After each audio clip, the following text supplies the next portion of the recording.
Hello. Disco time. So let's just proceed.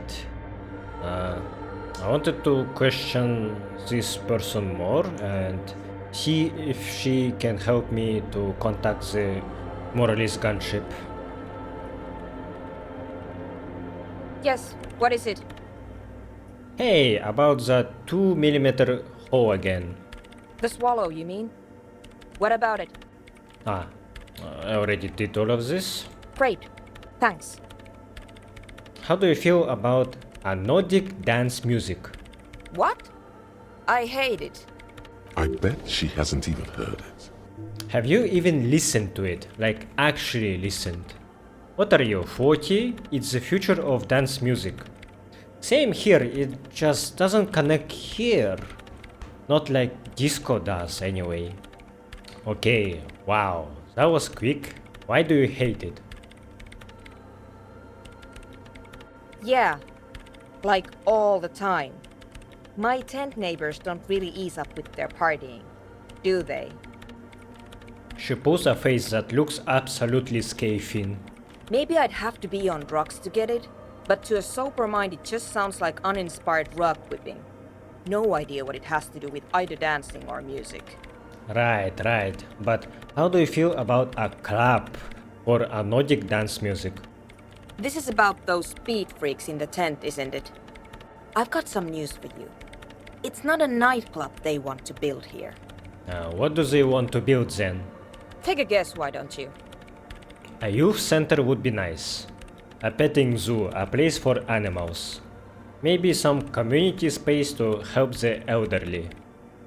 I'm still convinced they want to establish a nightclub for a Nordic dance music. They said it's their dream. Well, only option 4 seems to be fitting. I can't believe they got you so easily. Go have another talk with those up-and-coming entrepreneurs, will you? Thanks. It's not a paying job, but could you help me contact Coalition Warship Archer? Do I look like someone who has time for side projects at this moment? She doesn't even look up from her computer. If you want her help, maybe you should help her first. Huh. Okay, and it gives me options that I already said before, but maybe something new will pop up. No. Yes. He's seen you. And? And the crabman has seen you. Okay, it's probably not a big deal then. No. You're right. I'm not. What? She has not seen her, sire. I brought them here. These are my machines. Please don't touch anything. So you do know something about computers. You're right. Besides, No, actually, it is kind of a big deal. You don't see Ream prefects you in steal every it? police department. no. No, of course not. I was actually aiming for the military-grade Reim Rational series, but so you do know something about... Oh no. Besides, No, I know a friend prefect is mainly based on the... I used the A... Yes? You really don't know anything about radio computers, do you?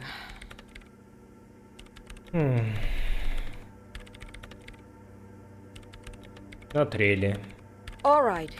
Well, I guess it is, but it's not anyway. she liked telling you this. It calmed her. I'm working. The machine seems... Could you... It's not just rudeness. It really is. They are connected. Short and terse. There you have. Great. Cool. It gave me those options for nothing. There was nothing else to do there. The mother of humanism stands above you. A precious and complex wax painting on a single pane of glass. A crack runs across the length of her body, her face oval and sad. Looks like I can't give this figurine to her. Why? Because she is a stained glass window. That does seem to be a problem. Maybe you meant something else? Like what? Is the task still on? I don't know. What are we thinking of? Part of your mind has gone on to other things already. Only a strange little sadness remains. The mother of humanism towers above you. Weird. Is that a task or not? Didn't even notice. Let's see.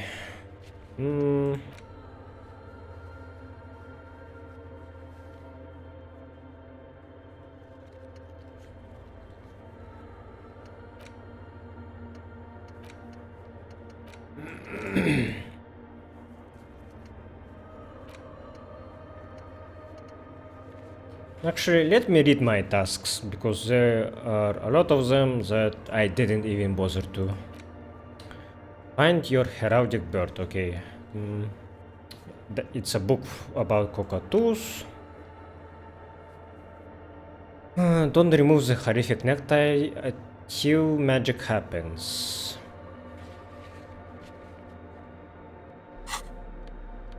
Should I?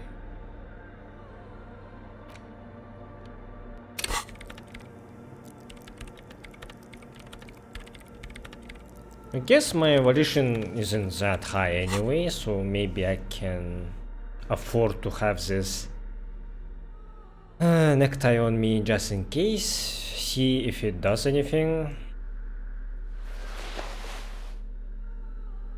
Sure.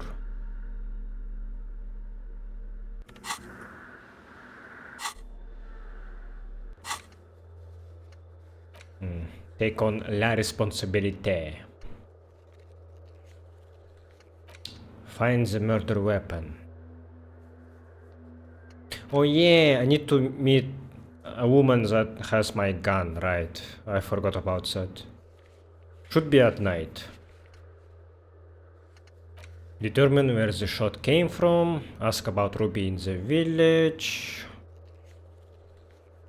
Sync the signs with Noid. Oh. Noid doesn't want to talk to you. The signs are not in sync. Guess you need to help him and his friends out somehow. Prove that you are one of the crew. Who knows what he will tell you. Solve the egghead puzzle. There has to be some way to talk to this person. You just haven't found it yet. It's definitely not about science. What if you just try again? Find your way out of this maze of things to say. Help Ravers start a nightclub. Okay. So I guess I need to go back to them. And then go back to Soona. Let's do that. Hi again. So, how are things going? He looks excited. The tips of his hair are sharp and white. The bleach has consumed almost all of the toothbrush on the mirror in front of him. About the church, I checked it out. And? What happened? I talked to the crab man. Oh man! Who is he? What did you think? Seemed okay, to be honest, very spiritual. He gave me this odd lecture on alcoholism before rambling on and on about mother's love. You were right, he's a true narcomaniac, and the way he climbs, it was terrifying. Really? Huh. Interesting. What's he doing in the church? Just preaching and praying from the looks of it. He clearly enjoys the physical activity. Guy climbs like a freak. There's something sinister going on under the building's roof. I think he's getting high or something. Literally high, not like he's doing drugs. No matter. Is he gonna be a problem? Yeah, Noid is right. Let's get back to the point. What are we gonna do about him? Of course he's a problem. He's a crab man. He keeps himself physically active, thinks spiritual thoughts and doesn't drink. Who am I to evict such a person? As far as I can tell, he's not going to leave. He will climb around up there, and guys, you will never catch him. Actually, he told me he wouldn't mind the nightclub at all. I dunno, man. Doesn't it feel like a major hindrance to you? A spooky guy climbing around when all the guests are trying to have nice friendly hyper time? You're just going to have to live with the crabman. Don't worry, I don't think he really gives a damn about you or anyone else. I guess it's not a massive problem. now that I think of it. Everyone is welcome to dance till the morning light! Yeah! Maybe.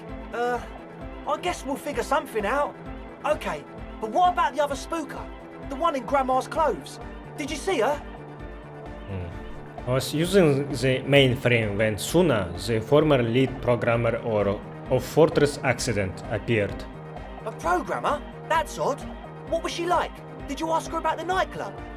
She said you guys haven't been completely honest with me about your plans. Come on, man. Who will you trust? A spooky programmer or us? We just want to make the world a better place. Feel the love! Get down and feel it! The stuffy tent muffles the last two words. The command fails to impress. A half-hearted sell of something which does not seem worth buying. Okay, maybe I'm kinda feeling it. The love? No, I'm really not feeling it at all. You'll get there, believe me. When we've got our gear set up, things will be flowing and pumping. Anyway, now that it's settled, how did she seem? I mean, disposition-wise, about the dance club idea. Ja oder nein? Rocking it or dropping it? She said she did not like the anodic dance club idea. What a pity! That's my favourite thing in the world! And she doesn't like it at all! A shame. What can we do now? Do you see a way out of this jam? And into a laser-lit future of dance and unity?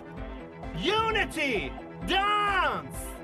She made it very clear that she won't leave until her own project is finished. And you can't just evict her? No, I won't evict her. We have to come up with a different solution. I could go for another try, bring down the hammer of the law. Look at you, Honor Man! No, Noid. He's right. Maybe we've approached it the wrong way after all. I'm sure there's a workaround. We can make a deal not to bother her. If that's okay with her, we only want to get in the church and spread the joy and ecstasy of music. The lines in the dark exist! Coexist! At least Crabman seems like an advanced being. He's hard. He'll understand. Yeah, he can do his climbing thing in the tower. And the programmer, does she like anodic dance music? Lie. She gets down. I mean, who doesn't? Just listen to that crazy pulse. She absolutely does not. Really, truly despise it. Egghead cannot believe what you just said. It makes him pump the jam a little slower for a moment, but then he returns to the full swing of it. No worries. We'll figure it out. If coexisting fails, you can always muscle her out, right? If it's all okay with you, what do you think? Alright, I will see how it goes. I refuse to throw her out, but I can try convincing her. Excellent! Good luck, my friend. He smiles wide, like a replica of his friend with the large head. I know Noid has his signs, but what is the deal with Egghead there? He's a quiet man, mostly communicates through music, and by being a master of ceremonies. What is a master of ceremonies?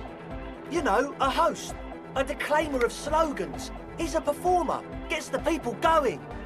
So he's a DJ. Interesting, sire. A bit like you then. An MC for short. Main character. How do you communicate with him? Well, he's just kinda here. I don't really know how to communicate with him. Have you ever really talked to him? Yeah, sometimes. When I stumble and find my way into his center, you have to hear a lot of hardcore to the mega first though. The man smiles mysteriously, choosing to let the beat speak for itself. I get it. He's a puzzle. So I need to repeat his dialogue a lot of times until he starts speaking? You mentioned some kind of ecclesiastes on the church. Who are these ecclesiastes? Oh yeah, that's a meteor and name for the founding party. Thought it'd be cool to use it. If you don't know what the founding party is, there might be a way to mask it with minor demagoguery. Before we go on, what do you mean by meteoron? You know, of Meteo. Concerning Meteo. Meteor. Musket. Now humor me, Andre. What is the founding party? Don't Musket. I don't even know what the founding party is. Sounds like a place. I have had enough of those. Let's talk about something else. Come to think of it, I've never really looked them up, you know. I can't give you a precise definition, but they're a very powerful religious organisation. And they have roots in ancient mass society. And they're the custodians of the Pericanassian Church. Plus, they anoint the innocents. They, like, made the Innocentic system, no? it doesn't sound like they would appreciate a dance club in their church. They sound like exactly the kind of who would want loud anodic music in their church. You're totally wrong about that. He shakes his head. The Pericanassian Church is about love. And Nordic music is about love. I got love for my Pericanassian posse. Love is the relay out of death. We dance! He violently shakes the tape player as if to see if he can break it. Love is hardcore! Unity!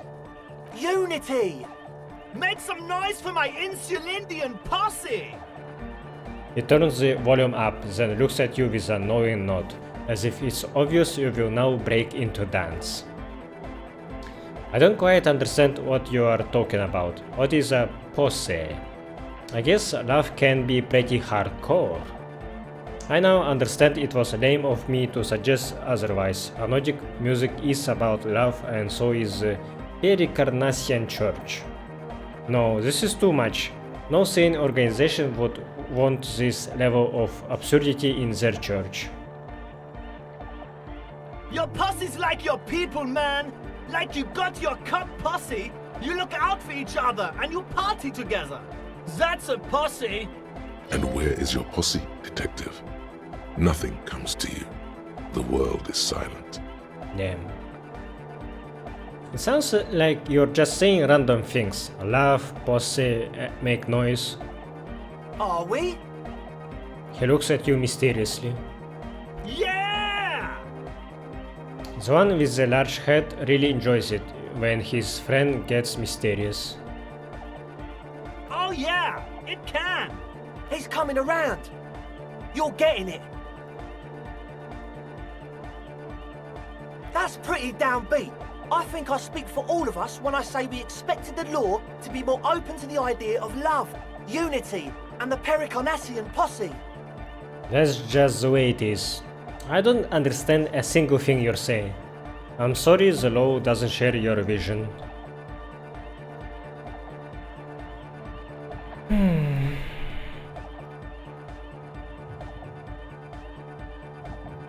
Yeah, I guess it is. So, you got more questions? The one with the large head is still looking at you, nodding his head, waiting for your body to start moving. His expectation is fierce. You can't be scared of moving a little bit, are you? Get the grind on. I wanted to ask you about this tent full of equipment. Yes. What? I see you brought your own water. Yeah, good to have, bitch to carry. When I first scouted the place, I did some reconnaissance. I'm not sure the church even is running water. And it's distilled too. Oh, Doesn't know what to say. it's the one they sell at the fuel station. It's like he's lying to you, my liege. But he's slippery enough that there's nothing for you to grab hold of. What do you mean? So this is the water that he's talking about. Distilled water. What can you do with it? Conduct electricity? Wait. How did it work? I think distilled water conducts electricity much better than regular water, right? Hate to tell you, but it reeks of sweat in here. It does, doesn't it? Told you we have a smell problem. He picks up a piece of telephone cord and inspects it.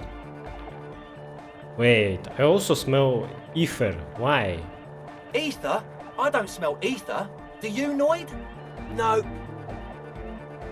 It's mixed with a peculiar chemical scent, like laundry detergent. He sniffs the air, then shrugs. Is that from my boots, maybe? It doesn't take a forensic scientist to guess it's drug-related. They look and act like the kind of guys who've done their fair share. Are you guys gonna do drugs instead of raving? However, their breathing is regular, their jaws stay put and their pupils aren't dilated. So, not under the influence right now. At least, not under the influence of stimulants. That doesn't rule out hallucinogens, benzos, some depressants. How do you know all this? What is with all the nosafet? The what now? He leans in to hear you better. Point at the bottles of nasal spray in the corner. The Nosafet Ultra, you have a lot of it lying around. Oh, the old Ultra. He's like an actor, looking to the souffleur for his line. I have a major sinus infection, stuffy nose. We all do. Shit's all blasted up. Winter. Can't even breathe. Okay, I guess that makes sense. Tell me about another thing. You sound fine to me. Yes, that's all Nosafed's doing. Without the Noser, I'd be drowning in shit right now. Nosafed is the shit. Good, now on to the next thing. Can I have some? I have some nose problems too. Sure. Here you go, officer. The Noser. Blast away. Nice. Pre-heal. Alright, enough of this. He nods enthusiastically, no doubt a little relieved. Okay. This is a logic check. Soona said something's amiss. Confronted him about Soona's hint. Unexplained ether smell. Unexplained nosafet. Headphones were sold. Convinced you are a smart cop. Narcomania is a plague. Wait. Is one of you her boyfriend that sold her headphones? So, I guess it's this spiky guy, and if it was you, then I don't like you anymore. Well, I didn't like him from the start, anyway. A number of things don't add up. Let's take a look. How about gather around, kids? Okay, kids, now gather around. The young speed freak puts down a busted capacitor and looks at you. The one with the large head seems very enthusiastic about whatever you have planned. Their would-be leader is less amused. Sometime in the past, I'm not sure when and where, but betrayal was involved. I fell sick and became the shadow you see now. But before that, I have reason to believe I was a police detective. I got bad news for you, Andre. Things don't add up. But you still are. Thank you for your kind words, but everyone in here sees I am a disgrace to the uniform. I was good enough in this job to be awarded the rank of Lieutenant Evrart. I could have been captain. Imagine that? What happened? Egghead looked serious suddenly. Disco happened. It smelled so impossibly sweet. Life tore me a new asshole. I did. I happened to myself. I don't know. He doesn't know what to say. Now, obviously, that might as well have been 1,000 years ago, but there is still some detective left in me. The young speed freak is silent. He senses something is wrong. Soona said you have been lying about your plans. Your answer was very unconvincing. You are sober. Was it hard for you to keep sober for this meeting? This isn't the makings of a club. It's a tent full of laboratory equipment for manufacturing drugs.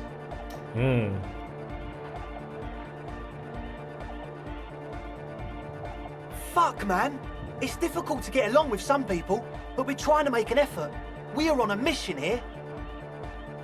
We don't need drugs to be hardcore. Shut the fuck up, Egg. Maybe not today, Egg, but you need drugs to get through the days when you are not expecting me.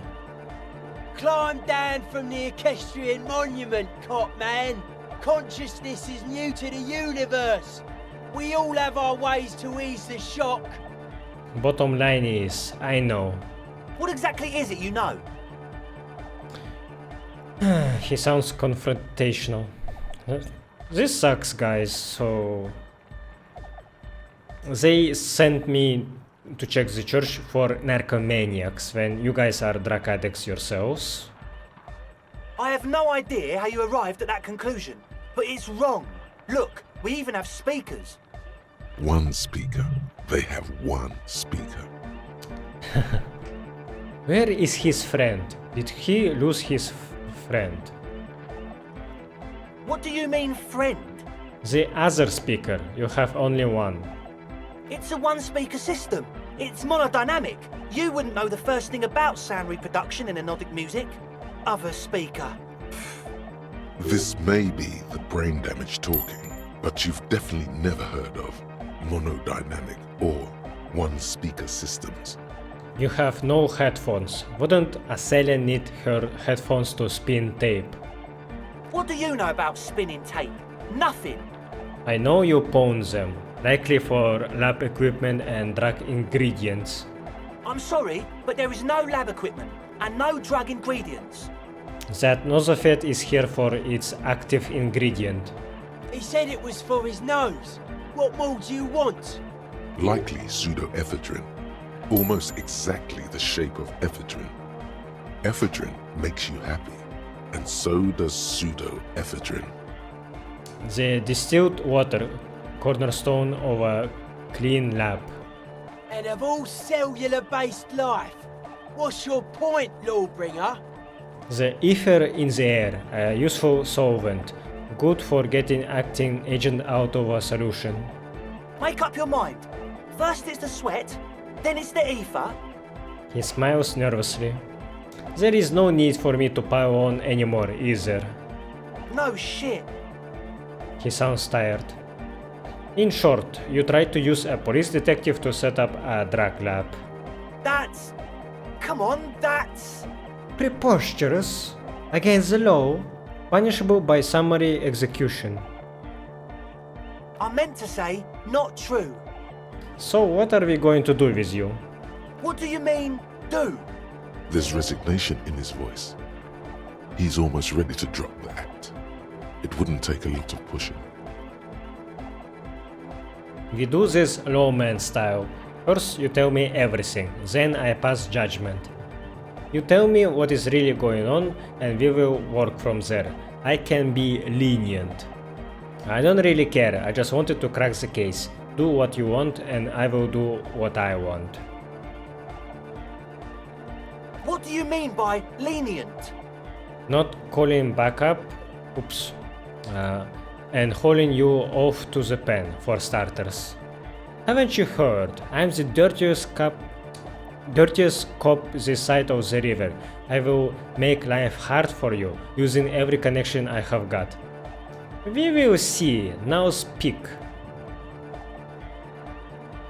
Okay, man, okay. He raises his hands. Things are just so hard for an entrepreneur in this city right now. It's not like we lied when we said we want to turn a church into the wickedest club in East Revershoal. Because we do! We totally do! We just need to turn it into a speed lab before. To get our foot in the door. And why did you need me? Like I told you, spooky arseholes moved in while I was getting all this stuff together. A month ago, the place was empty, and now it's all spooked up. They are not really spooky, are they? No, man. They're spooky, all right. It's just that they would also probably call the police if we started cooking speed in there. But the sign was way off too! I couldn't feel the love at all! Sir, you promised you'd be lenient. This is it. Judgment time. Give me your cash. Ask for a bribe first. Pack up and report to Precinct 41, arrest them. Get lost, I don't want to see you again. Evict them.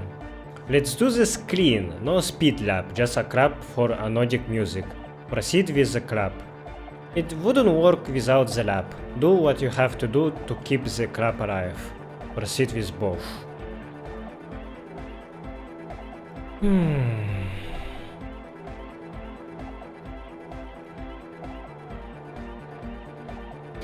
It feels like if I will arrest them, then I will miss on some content.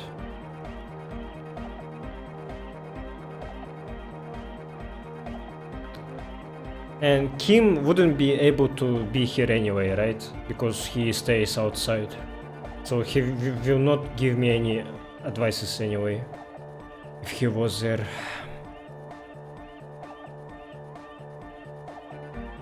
Man. Should I arrest you?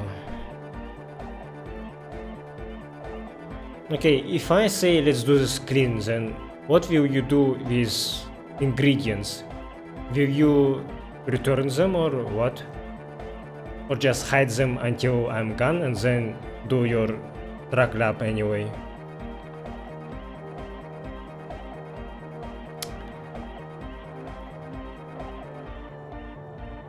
Definitely not doing both. I will not approve of them making drugs.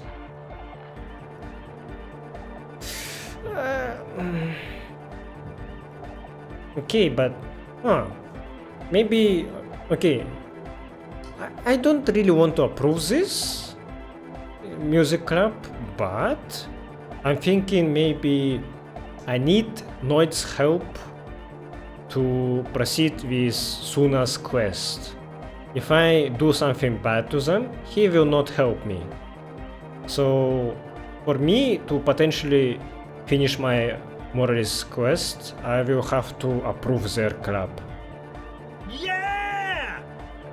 The young man's smile widens to inhuman proportions, his teeth beam in the floodlight. He looks almost innocentic, with that Harmon Welshi player raised up high. Could this be the certainty a spirit of the world feels? I knew it. The would-be leader drops his spiked head between his knees. It's impossible now. No, Andre, it's harder now. This hard cop has come to show us how much the fish is, and the fish is always so much more. We all know there was never going to be a club for anodic music with the Speed Lab. Now it has a fighting chance. Preach! So, there was never going to be a club in there. There needs to be a club for anodic music in there. Needs to. Everyone hates each other. Everybody hates it here. It's all just drugs and we're slaves and I can't. We are running out of time. We need a win, Andre. I promise this will be a win. We won't cook speed in there. We'll do it clean. We'll do it true. We'll do it sober and real and beautiful. This will be a victory for the light. Right, let's call this incident crime prevention, but I have my eye on you. So Egghead actually wasn't approving their plan this whole time. Okay, I like you more now. Okay, we'll try to do it without the drugs. He raises his head from between his knees. We'll do a straight club up in there, spinning the maddest reels, and nothing but, I swear to God. Okay, Egg? From here on, it'll be straight all the way. Goodbye, officer. The young man with the tape recorder acknowledges your return. When he looks at you, he squints as though you were the setting sun. This is hardcore. Say nothing. Hardcore! Still say nothing. Hardcore to the mega. Say nothing. Oh, right. Internally coherent. Still say nothing. I was wondering if you knew who killed the mercenary hanging behind the Whirling in Rags hostel. All-car! All right! Yeah! Please tell me what exactly are you doing? Say nothing. He furrows his brow as his very large head traces the sublime invisible movement of the music, in the very real air of the stuffy tent. Hardcore! Ah! He lets out an agonized roar over the feeblish, obviously not too hardcore beat below. No, but seriously, I'm a little worried it isn't. So hardcore! Is it though? He stops dead in his tracks, tilting his head to the side. I was just thinking that a moment ago. It is! But is it? I mean, really? He tilts his head to the other side, like an owl. Feels like you should reply with the very pinnacle of idiocy here, so that things get totally transcendent. But you haven't gotten there yet, so you don't know what to say. I don't know what to say exactly. I was thinking that too. Under the radar, over the top. I'm not an idiot enough. What stats do I need for that? So you had a talk with Andre, and now you want to discuss things with Noid? He stooped over his toolbox as usual, shuffling bolts around angrily. That's fine, man. But I've got to warn ya, our signs are still off. It'll take some time for me to get my sign on. But I thought we'd be okay now, sign-wise. I'm doing what I can. It's not easy for him. It probably took him years to get used to Andre. He looks like a well-thought-out individual. The synchronization might be worth it in the long run. I saw a sticker on the padlock. Can you tell me anything about it? A sticker? You mean the yellow one? Can you describe it to me? Interesting. He wants you to describe it, though he already knows what it looks like. Why describe it if you already know what I mean? It's this one. Are you familiar with it? Show him the sticker inside the ledger. Okay, it's a yellow circle, the human face, with X's for eyes and a smile underneath. I think the X's mean the guy is dead.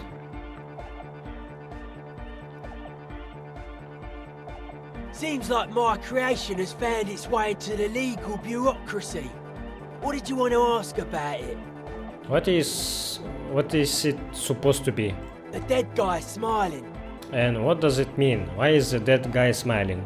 He defeated history.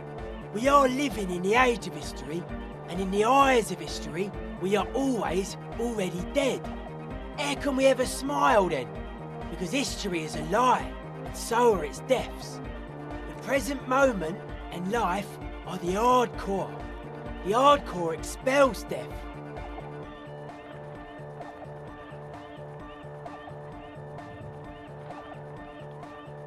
Or maybe he's not dead. Maybe he's just really ecstatic about the beats. What makes the sticker so modern? Simplicity was brought to us by classical soul artist modernism, but that was a tasteful, harmonious simplicity, right? Well, hardcore is not tasteful or outwardly harmonious. It's a warning shot. This will be dangerous. The echo of man's loss, haunting him. The sticker, the clothes, the music, same thing. You come up with this stuff by yourself. Seems awesome, not in agreeance. My head is spinning, it's hard to keep up with the times. Not alone. Many people are thinking the same thing right now. There's a gathering at the Elysium. The beat is the same for all. I think we have exhausted the subject for now. I guess one could write an entire treatise on the thing. But what for? What about now? Are the signs alright now? Nah. Still strongly out of sync. Stage gamma disalignment. Maybe he's talking about Pale potentially messing with his stuff. What? You heard me. He examines the small metal bolt in his hand. Tell me about the machines you saw in the church. Weird stuff. Specialised. There was a data processor and some sort of long-wave machinery. Wires going into water. Gives off a spy sign. Or some fucked up Samaran science sign. You know, The kind that goes headfirst into the supernatural. The People's Republic of Samara is a product of Revishal's sister revolution on the Grad Isola. It's known as a severely degenerated rogue state. Gotta level up. What should I do with it?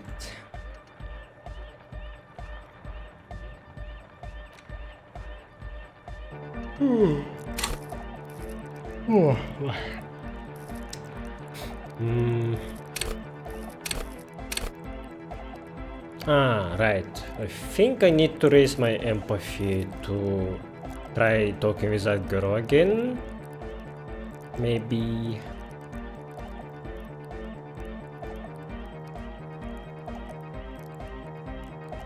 Other than that, maybe I need more volition? No.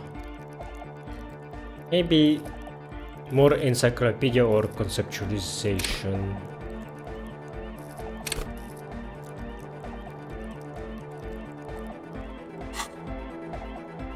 What is wrong with the supernatural? Nothing's wrong with it. You should definitely be researched. You can still do sick shit with it though. The sickest. That's perhaps why it should be researched. The supernatural, so you think it's real, that it actually exists? Most of it doesn't exist, but there's also stuff that isn't allowed to exist, because the moralists think it's too dangerous for the plebs. Psionic powers, pale-related diseases, pretenders pretending to be human, folk rights, that kind of stuff. Why are you called Noid? The hardcore aesthetic is esoteric. It's not meant to be discussed with the law at this moment. He picks up some sort of a widget. It's not easy to reach a harmonic resonance of signs without some adjustment.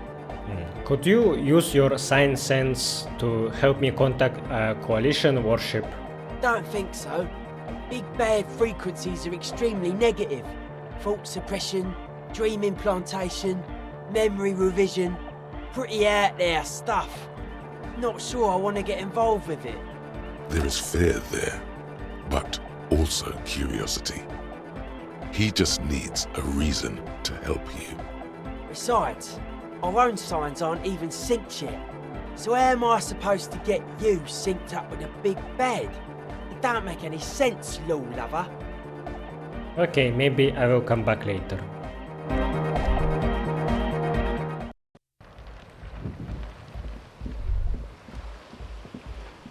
Is this about the hat again? Oh, I didn't know. Sorry, man. My mind was elsewhere. Shoot.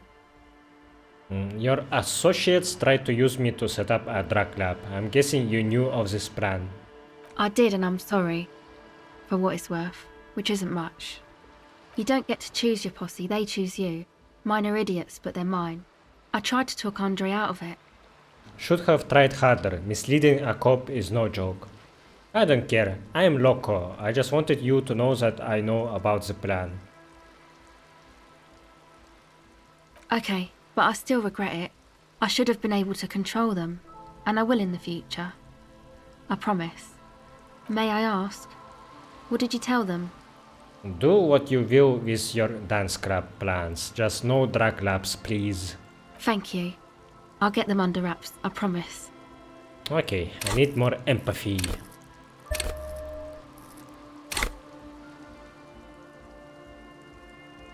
The tape recorder lies on the ice like a discarded toy. Pick it up.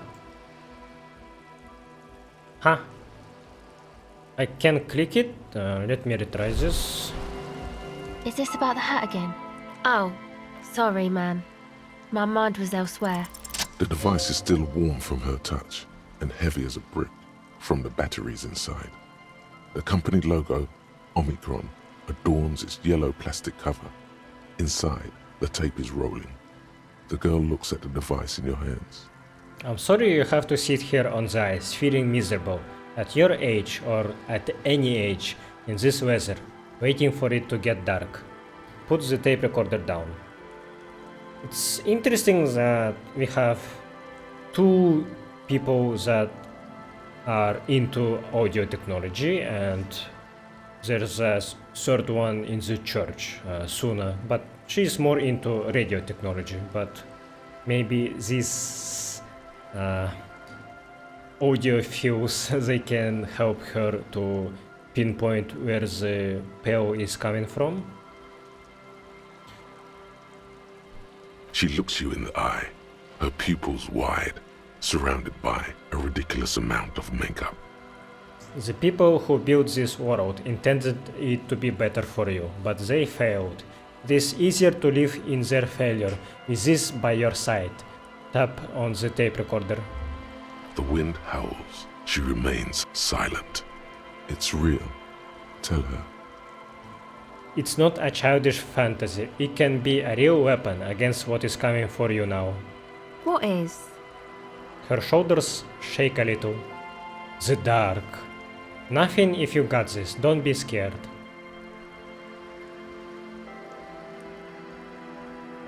I know. I'll stick to it. She takes the device from you and places it in her lap. So thanks, I guess, for the psych session. Maybe I can return it. What's been eating you, officer?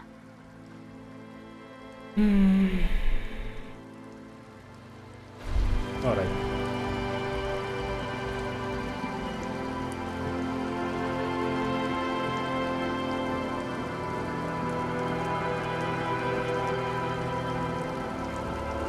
I've been reading a little bit about shaving Harry, and apparently a lot of people don't like how he looks now, and they even reload their safe so they can give him his mutton chops back. It came from the stained glass window, still has letters on it too. Ah, this shard. Ah, why it's here? But for me, shaved Harry represents him dropping his alcoholism and maybe potentially moving on from his ex-wife, so it's a good opportunity to become a new man, combined with our amnesia. And he looks younger now. He does look very sad, but it's better than pretending to be happy. Yes, what is it? What if I just force you to leave? I'm a police officer. You have to do what I say. What if you didn't have to leave? I talked to Andre. He wants to make it work. I don't want to make anything work. She replies, her expression unchanged. Hold on, you don't want to make anything work. Yes, anything. I don't want to make anything work. It's not the anodic dance music that's made her bitter. It's the failure of Fortress Accident. Are you bitter because your radio game project failed? Don't bring it up. That's right. If we couldn't get our Welkins to happen, I don't want anything to happen. Ever again. There's not a trace of irony in her voice. She means it. Oh shit. I need more suggestion. Okay. I think I had a short for that. Or maybe I didn't. Huh. This one gives me -1 suggestion, so I should take it off actually. I can pretty much wear this armor all the time, just in case. Yeah, having -1 empathy will not hurt me that much, but I have to remember that I lost 1 conceptualization, so I should bring it back. Yeah. Yes, what is it? Hey, what makes the world go round? Come on. I lost it by 1. Listen, how about we offer you part of the profit? No, that's a bad idea, don't say anything. Yeah, there is no profit to make here, I think. She stares at the terminal, completely oblivious. Fuck. Man, now I need to upgrade my suggestion. For fuck's sake.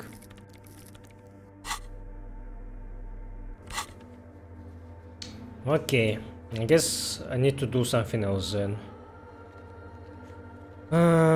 What checks I can try?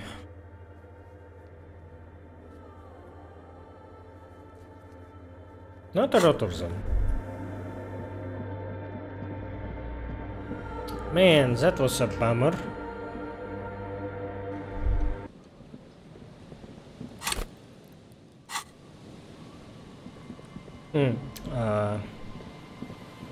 Actually was talking with people and they told me that I should try dating this Lillian.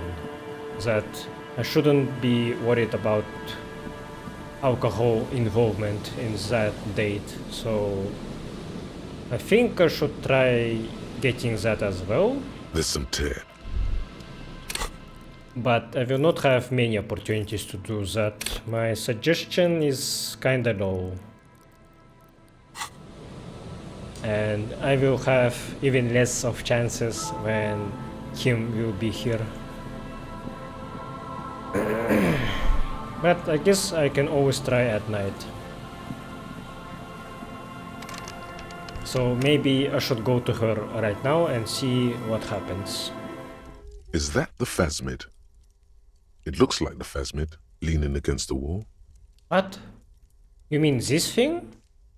Try to sneak up to the phasmid. Leap towards the phasmid and grasp it in your hands. Ignore the sighting. Discard thought. Yeah. Okay. I think I should leap towards it. It's not the phasmid. It's not even organic. It's a fire iron. How disappointing. I can't believe it. Of course that wasn't the phasmid. It's way too big. This is what I get for trying to be a scientist instead of a cop. I mean, I'm not even a good cop.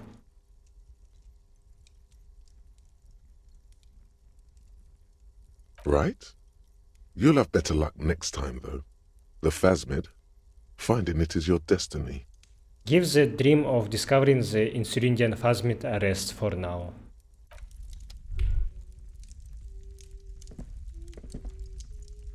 Oh. Okay. Yeah.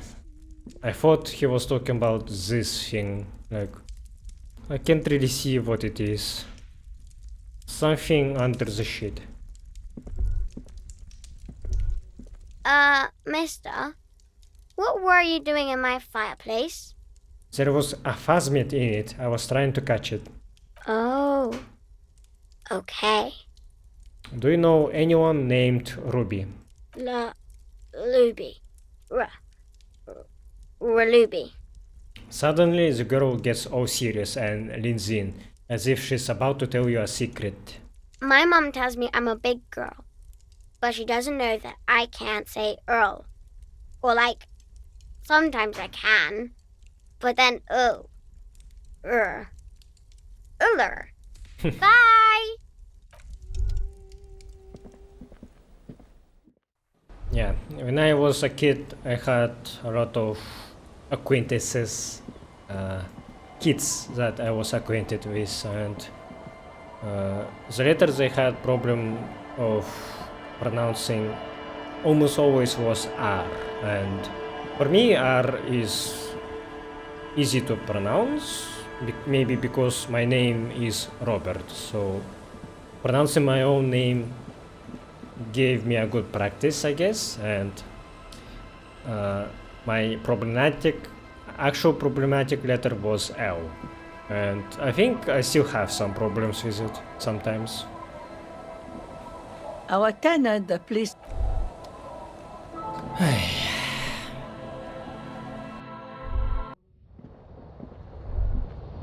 On the table, you see a bowl of water.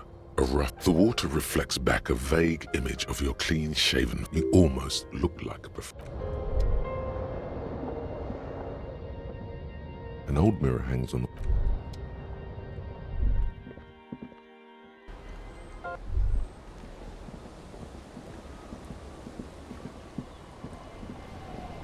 Aye, the sea's gonna calm down soon, I can feel it. The wind is turning southeast. What's on your mind, officer? Get the drink on. It would be unimaginable for a human female to have sex with a man without alcohol as the master of ceremonies to guide them.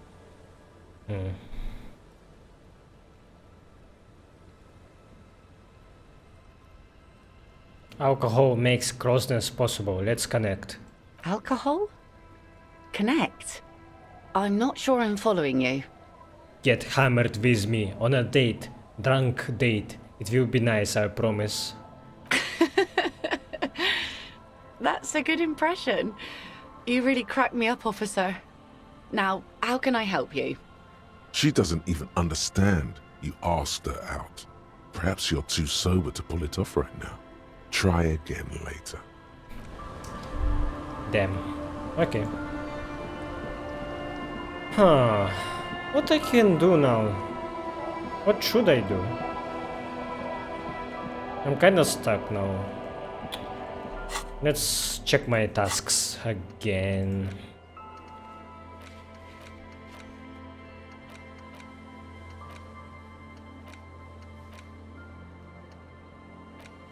Okay, for now it seems I can only maybe read books, but I also can buy booze and tell idiot Doom Spiral to tell another story of his.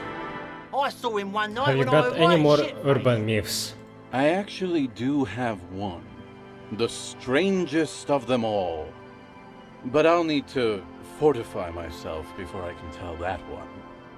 Do you have anything to fortify old Doom Spiral? Tell me you got some story juice. I've got this blue medicinal spirit, how about that? No, no, no. Contrary to popular belief, I enjoy being alive. Here, I've got a potent Pilsner. Not much, but it will do. This last one is the most Martinet story I've ever heard. He takes an almost comically long swig. Thus fortified, he continues. I've never heard it mentioned outside of here. At first, I thought it was a joke, to be honest. But I've been on the coast 8, 9 months now, and in that time I've seen at least 3 expeditions come through, searching for something. Cryptids? A place to call home. Your lost keys. Magic animals? No, man, this is serious stuff. No, Tequila. Most people already know where they live. It's guys like you and me that are the exceptions. Hey, hey! Fuck you, Tequila. He says, his voice level. I wonder how he got his scar around his right eye. Okay, what kind of expeditions? All kinds. I've seen archaeologists, gangsters, even a bunch of ad agency types. I'm telling you, Tequila, this thing's got a pull on certain kinds of people. Wait, what do you mean certain kinds of people? You know, obsessive types. People with predilections. What exactly are we talking about here? Some of those expeditions come back after a week or so, looking haggard and dejected. Others don't return at all. The first time I saw one of these expeditions, I thought they were fucking with me. There was no way it could be true. It was just too high concept, even for me. I'm not even sure I should be telling you this story, to be perfectly honest. You're in a fragile state, and it might be too much for you to handle. You're right, maybe it's not a good idea. I can handle it. Okay, fine, I'll tell you. But I'm warning you, it's pretty out there. Our story begins at a legendary design studio, right here in Martinez. There was this designer. His exact name is lost to history, but in life, he was a legend. Made it big in Aranya, where he did some real pioneering work on grotesque and sans serif typography. A fucking genius, man. That is, if he even existed. Who knows? It's an urban legend, after all. Anyway, sometime later he started his own personal studio here in Martinez. And that's when he started working on some really wild stuff. I'm talking some glass-smooth, forward-looking design language, the kind of thing that would totally overthrow the old regime, design-wise. A paradigm-shattering revolutionary? But then something turned. You see, it's widely known that nose candy and pioneer graphic design work go hand in hand. Wait, nose candy. Cocaine. You know tequila, nose candy, the white railroad, party powder. He's talking about cocaine, baby. Are you referring to cocaine? Shit, yeah, tequila. You know exactly what I'm talking about. He gives you a comradely bump on the shoulder as a couple milliliters of booze slosh out of his bottle. So, what happened to him? You've got to understand, the work this guy was doing was so high concept that regular amounts of cocaine just weren't cutting it. By the end, they were bringing it in by the lorry load. Now, as you might imagine, snorting that much cocaine can't be healthy for a regular human, right? Not any amount of cocaine is healthy. Right. Wrong. Do it all the time. All the time? All day, baby. Hey, tequila, pay attention. The story goes that one day he was balls deep in work on what he thought would be his pièce de résistance, an advert so minimal it contained neither text nor images, just pure white. Apparently the idea was too high concept even for this genius. He dropped dead right at his desk before he could finish. His last words are recorded to have been, "It's as white as a blizzard of cocaine." What a loss for the world of design. What a stupid fucking idea. Say nothing. But the story doesn't end there. Supposedly, when they performed the autopsy, the coroner discovered nearly a quarter kilo of coke jammed into his nasal cavity. That's almost certainly anatomically impossible. Wrong again, nerd. Where there's a will, there's a way. That's right. 250 grams of blow had accumulated in there over the years. We're talking high-grade Saramaritsian pure. Not that cut-rate shit your grandma does. There are those who believe the designer was buried with this quarter key of nose candy still lodged in his sinuses. That's what those expeditions are looking for. The cocaine skull. The cocaine skull. A skull filled with cocaine. The cocaine skull. Wow. And why do people think the skull is here in Martinez? Here's the kicker. This designer, this lead designer of a world-famous design studio, was born in Martinez. A local boy, Martin Martinez. Didn't you say that his real name was Lost or something? That's why he brought his studio here, back to where it all began. And that's why they buried him here, too. Perhaps right under Ab's pipe there. Or probably further down the coast, or in some yard in Martinez proper. A hidden mausoleum, no one knows exactly. No, my grandma always told me his grave lay somewhere on the islets on the bay. My only question is, where does one get a shovel? What do these expeditions plan to do with it? The archaeologists say they want to put it in a museum, the gangsters say they want to sell it on the black market, and the ad agency guys say they're seeking inspiration. Bullshit. They just want to snort it. But you could beat them to it, Harry. You could snort the magic skull cocaine instead. I'm pretty sure they all just want to snort it, though. And why wouldn't they, eh? Sounds like right strong stuff. Rosemary, you said something about islets. Don't listen to him or his grandma. He's just making things up. No, my grandma told me. I've heard other people say it too. That it's underwater. Or no, maybe it was the storm sewers. Or maybe it's in the... what was it? A furnace? Around where Cindy's skull is. There was something locked in there. What have you learned from the other expeditions? Ah, maybe I can't interact with those items because my perk is very bad, so maybe they are locked forever until my skill is good enough that lets me lockpick something. What is it? Interfacing? Nope. Not composure.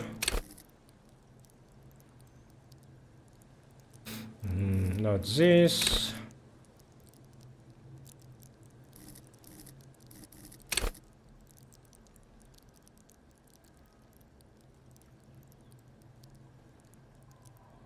I guess I was making stuff up. I don't see anything about lockpicking.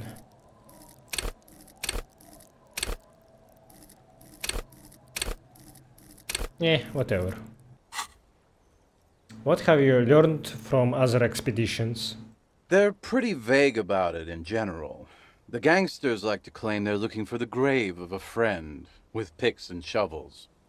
The archaeologists act all official about it, saying they're conducting serious research. Honestly, I think they're not really scientists, just rich. The junkies, for some reason, are pretty upfront about it. They just say they're looking to snort some blow out of a dead man's nasal cavity. Honest men on an honest quest. You should join them. By now, I'd say I know about as much about it as anyone on the coast. Surprisingly, I'm not interested in looking for the skull. Okay, I'm convinced. Let's go find it. Undertake it. Whoa, whoa, whoa. Hold on just a minute. Finding it right now is literally impossible. What? Why?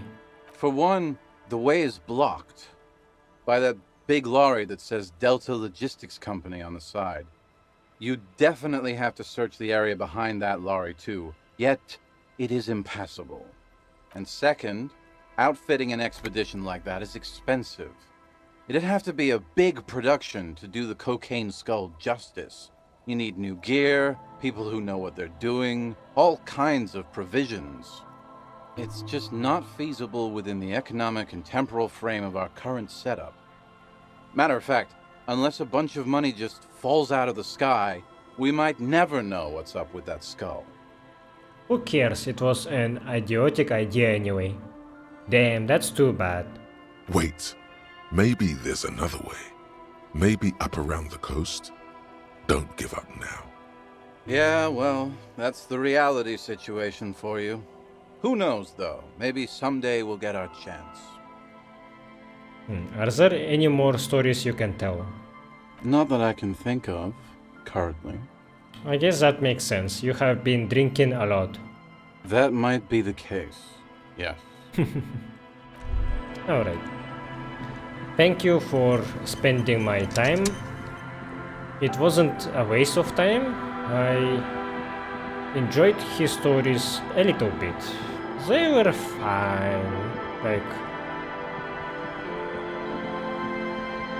I wouldn't say that they were super entertaining or mind-blowing, but they were interesting enough, so that's fine.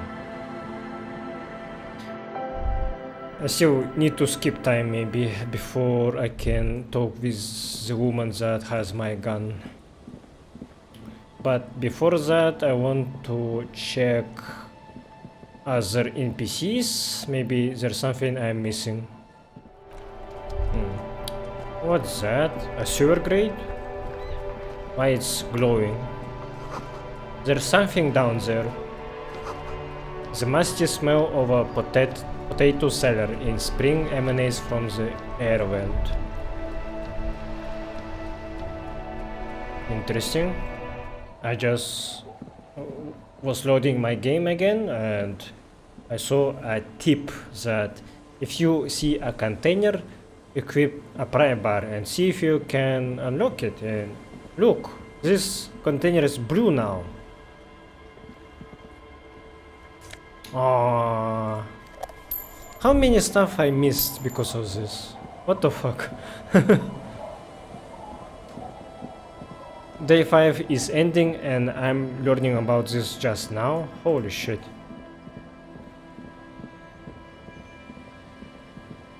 So, reason why I had to load, because I was talking to Annette and was just repeating her dialogue to see if she says something new. And she actually did say something new, but I forgot to read that out loud, so I will redo her dialogue. I wasn't really reading it anyway. Oh, Jamrock Biker Co-op Sunnies. +1 empathy and -1 logic. Feel the streets, leave the reason behind. For taking your Harmel Rayo Supersonique out for a ride on the streets of Jamrock, where your heart is buried. I don't really like how they look. Alright, Annette. Let's try you again. Every snowflake is like my name is. Feel free to step in and browse all. I'm signaling A sudden gush of wind turns the pages of the books on the counters. I could help She by covers her brutally face, dismantling the smiling. free market. But she Thank you, sir. I'm glad to help Mum out with the store. Ooh, did that give me a communist point? Fuck. Okay. I do my studies at home at the moment. I have to help Mum keep. Mum says it's necessary to do both. Crime fiction is about murders or burglaries. Wait, or not things crime like that. fiction? And I the need work to of a know what policeman crime or a is. private. It's that bad. Point to your head. Crime is what criminals do, and policemen solve. Why would anyone want to read about crime? It's exciting to people, I guess. They get to imagine dangerous things, and it's kind of like a puzzle where you can guess who the criminal is or how the good guys are going to catch him. You don't look much like a policeman. Okay, then maybe I'm not a policeman, or should stop being one. Didn't mean to offend, sir. Sorry, sir. It's just that you don't look like Dick Mullen. I used to be exactly like that Mullen guy. Then I decided to leave a little. You know, nobody actually looks like the guy in the picture. That's just a stupid fantasy of a man. It's not your body that important in police work anyway. It's your point to your head. Head? Yes. No, it's your soul. Your blue soul. No, your resilience. Not head, child. Heads. So, that Mullen guy looks like a humble man who could respect that face. It's not even drawn correctly. He lacks soul. Flexibility. There are millions of different people out there and you have to get into their heads. Sometimes you gotta be the killer to catch the killer. Grit. A total disregard for personal safety. You gotta take the pain. This Mullen guy looks like he'd run to his mom. Ain't got no balls. Isn't that very dangerous? She examines the picture of Dick Mullen. Policemen live and breathe danger, little girl. Mullen obviously lacks the chameleonic skill. Unlike you, sir. He's just a fictional character. He's no match for you. She smiles mischievously. Maybe you can show me some real police work, sir. Like in the books. The cover image of Dick Mullen seems to stare at you with harsh disapproval. Okay, I'm going to deduce something now. So she's cold, afraid of the curse. Do I have anything for composure? I don't think so, but let's... Oh, okay, these pants actually do. Right. I forgot I was wearing these pants with half-light.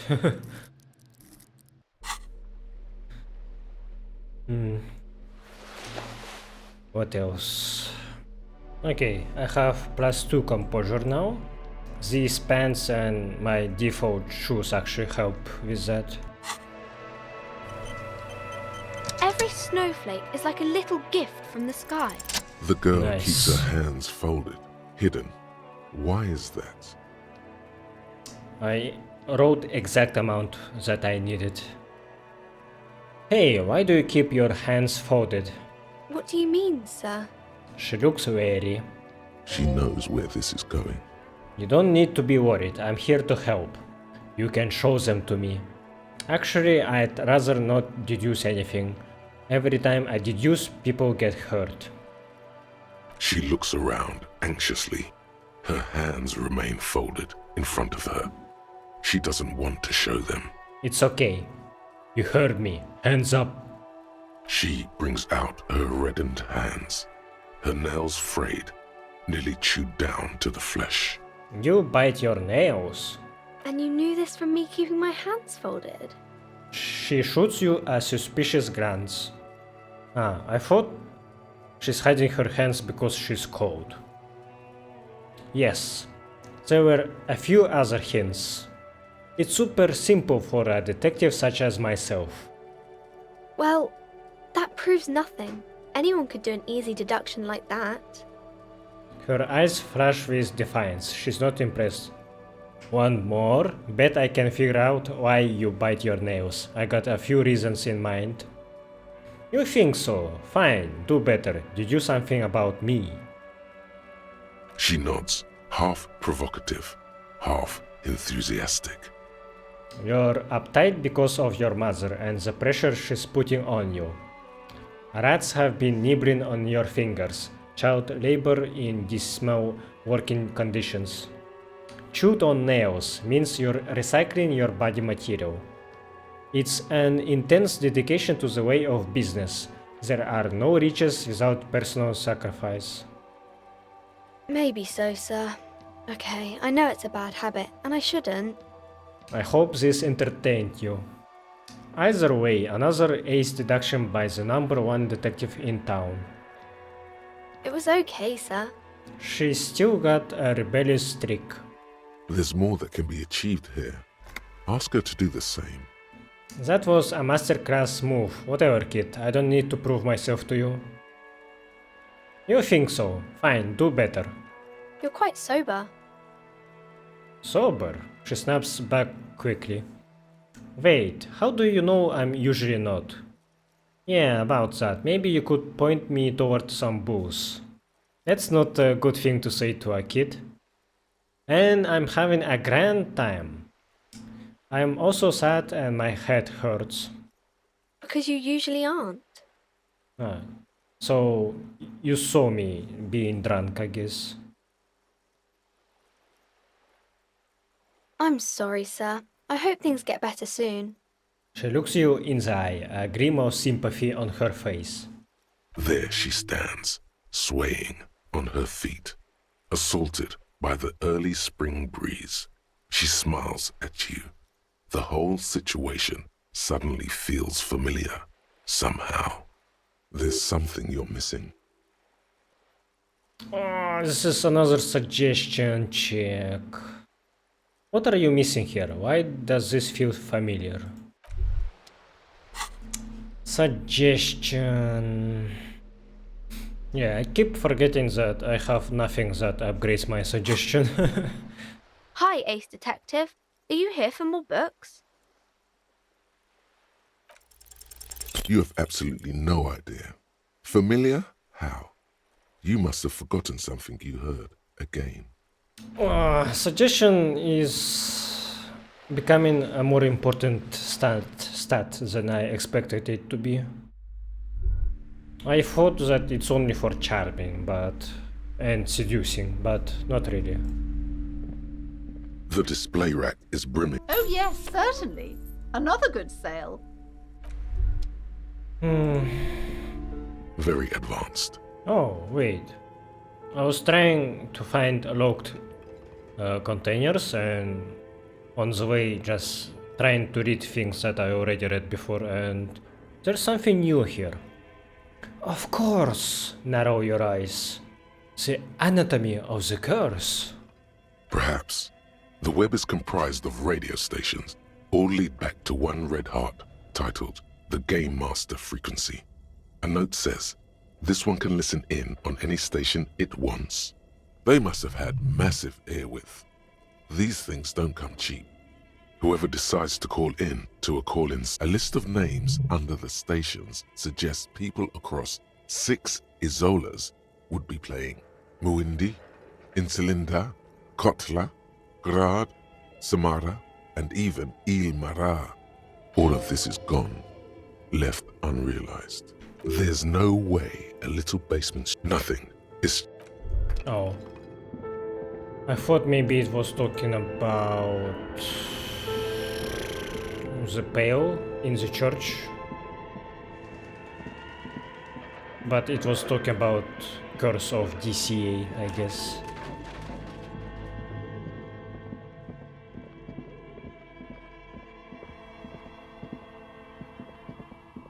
Oh, it's you again. Are you looking for a die? It's ready. I came back to pick up my die. Very good. That will be 7 real for 1 custom die. Actually, I don't have the money on me right now. Cursed Ilmaran die. Give her the money. Here you go. Here's the cursed die you ordered. The dice maker opens her desk drawer and hands you a tiny black sphere with 6 phrases written on it. Read the phrases. The phrases read, God is indifferent. Take all. Lose all. 50-50. Nothing happens. And pale. Pale? What is this? It's a die. Try rolling it. Cast the cursed die.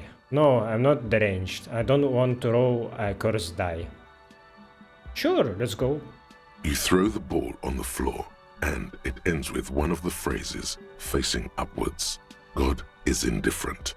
Good. Now roll again, detective. I don't want to roll again. Roll the die again. It lands on exactly the same result. God is indifferent. It declares again. It's a sphere pretending to be a 6-sided die. Each roll will end with one of the phrases facing up. The die originates in Ilmara, where it was used for cleromancy. Except I've weighted the die. When you try rolling it, you realize that each time it gets you exactly the same result. God is indifferent. This is our curse. It's even worse than she says.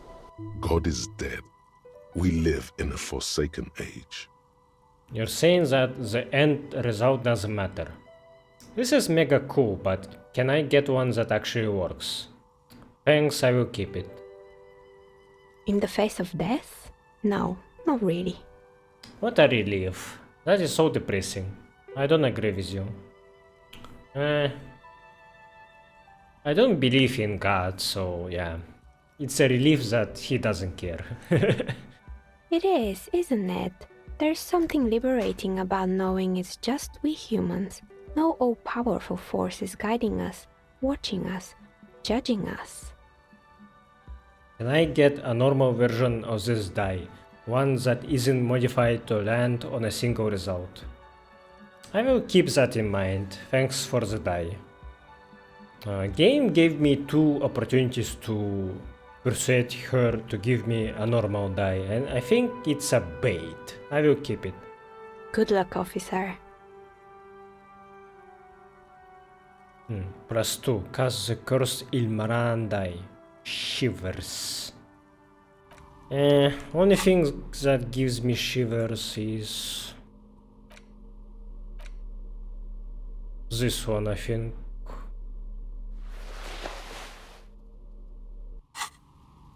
Oh, it's you again. Are you looking for a... A gust of cold air sweeps through the chimney.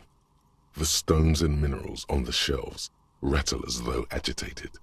For a moment, it almost feels as though you're outside the building, exposed to the atmosphere. What the fuck? I wrote a critical success somehow. Hey Niha, the curse is real and I figured out why it has spared you. This is still just a theory, but hear me out. I think I know why your business hasn't failed. Didn't we already talk about this? She asks, as the wind continues to seep in through the cracks in the old chimney. It's because you are not in the same building as the others. This isn't technically the doomed commercial area. What are you talking about? My address is exactly the same. Rue de Saint-Guilain 10. No, the old coal plant that used to be here was subsumed into the new venture. Its ruins swallowed up. Yet it has a different address in the heart of the city. No, this used to be a coal plant. Touch the safety curtains.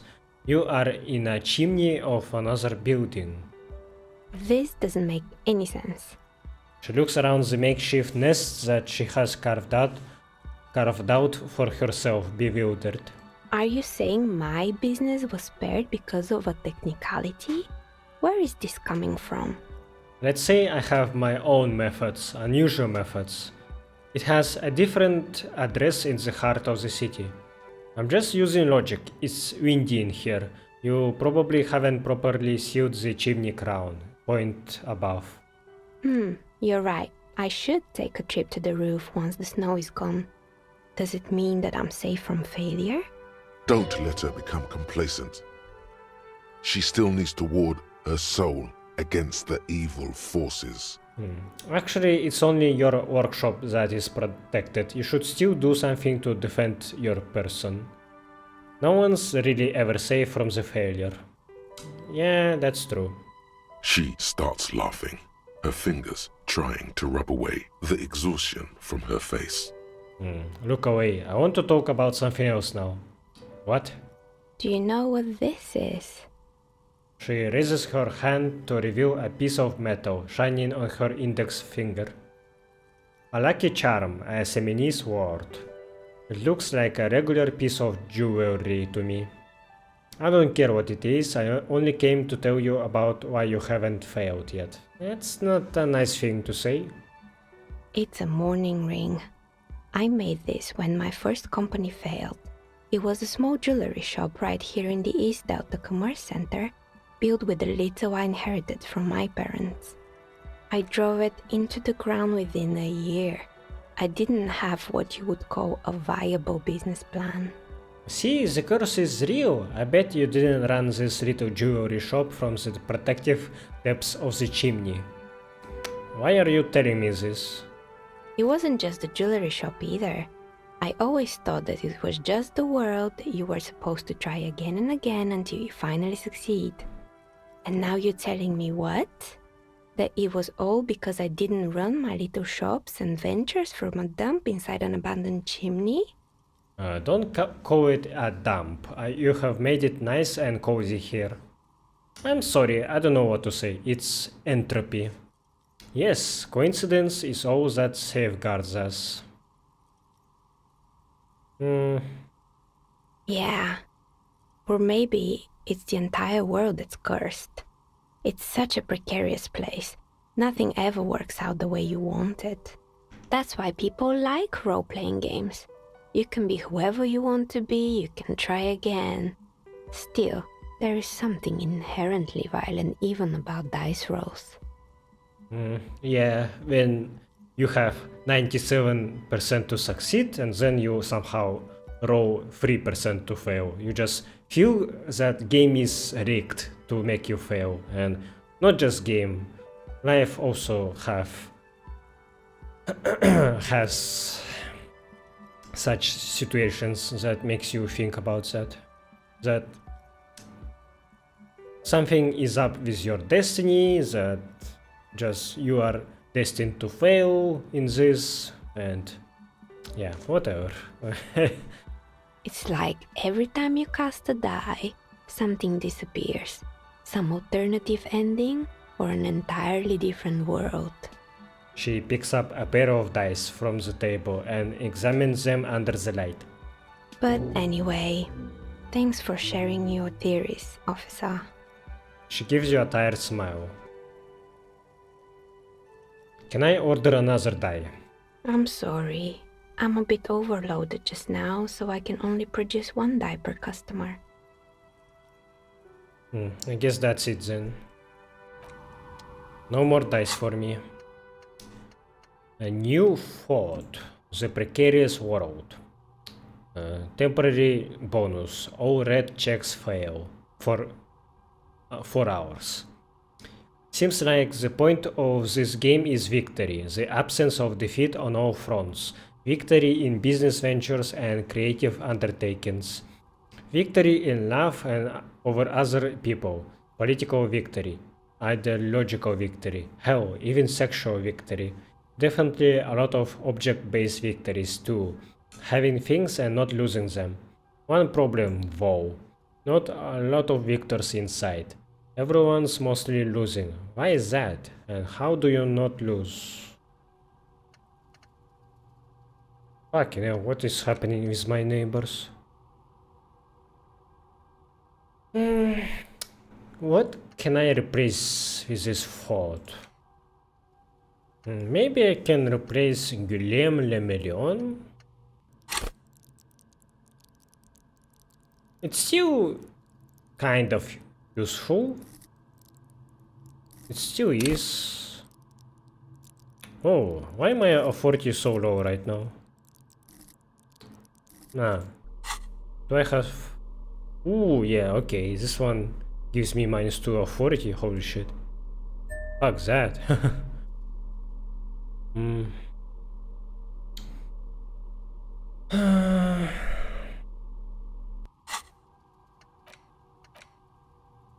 Or maybe I can replace my overproductive on a glance. Maybe, but I still want to win the eyebrow fight against Kim, so maybe I can replace it later. Not now. Oh yeah, my new dice. Die. This spherical die with an octahedral cavity and a small internal weight will settle with one of the 6 phrases facing up. God is indifferent. Take all. Lose all. 50-50.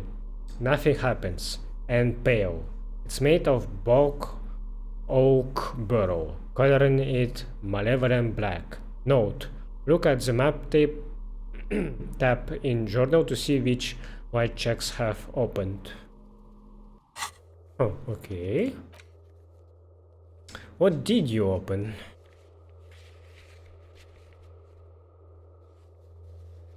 Cargo container door is open now.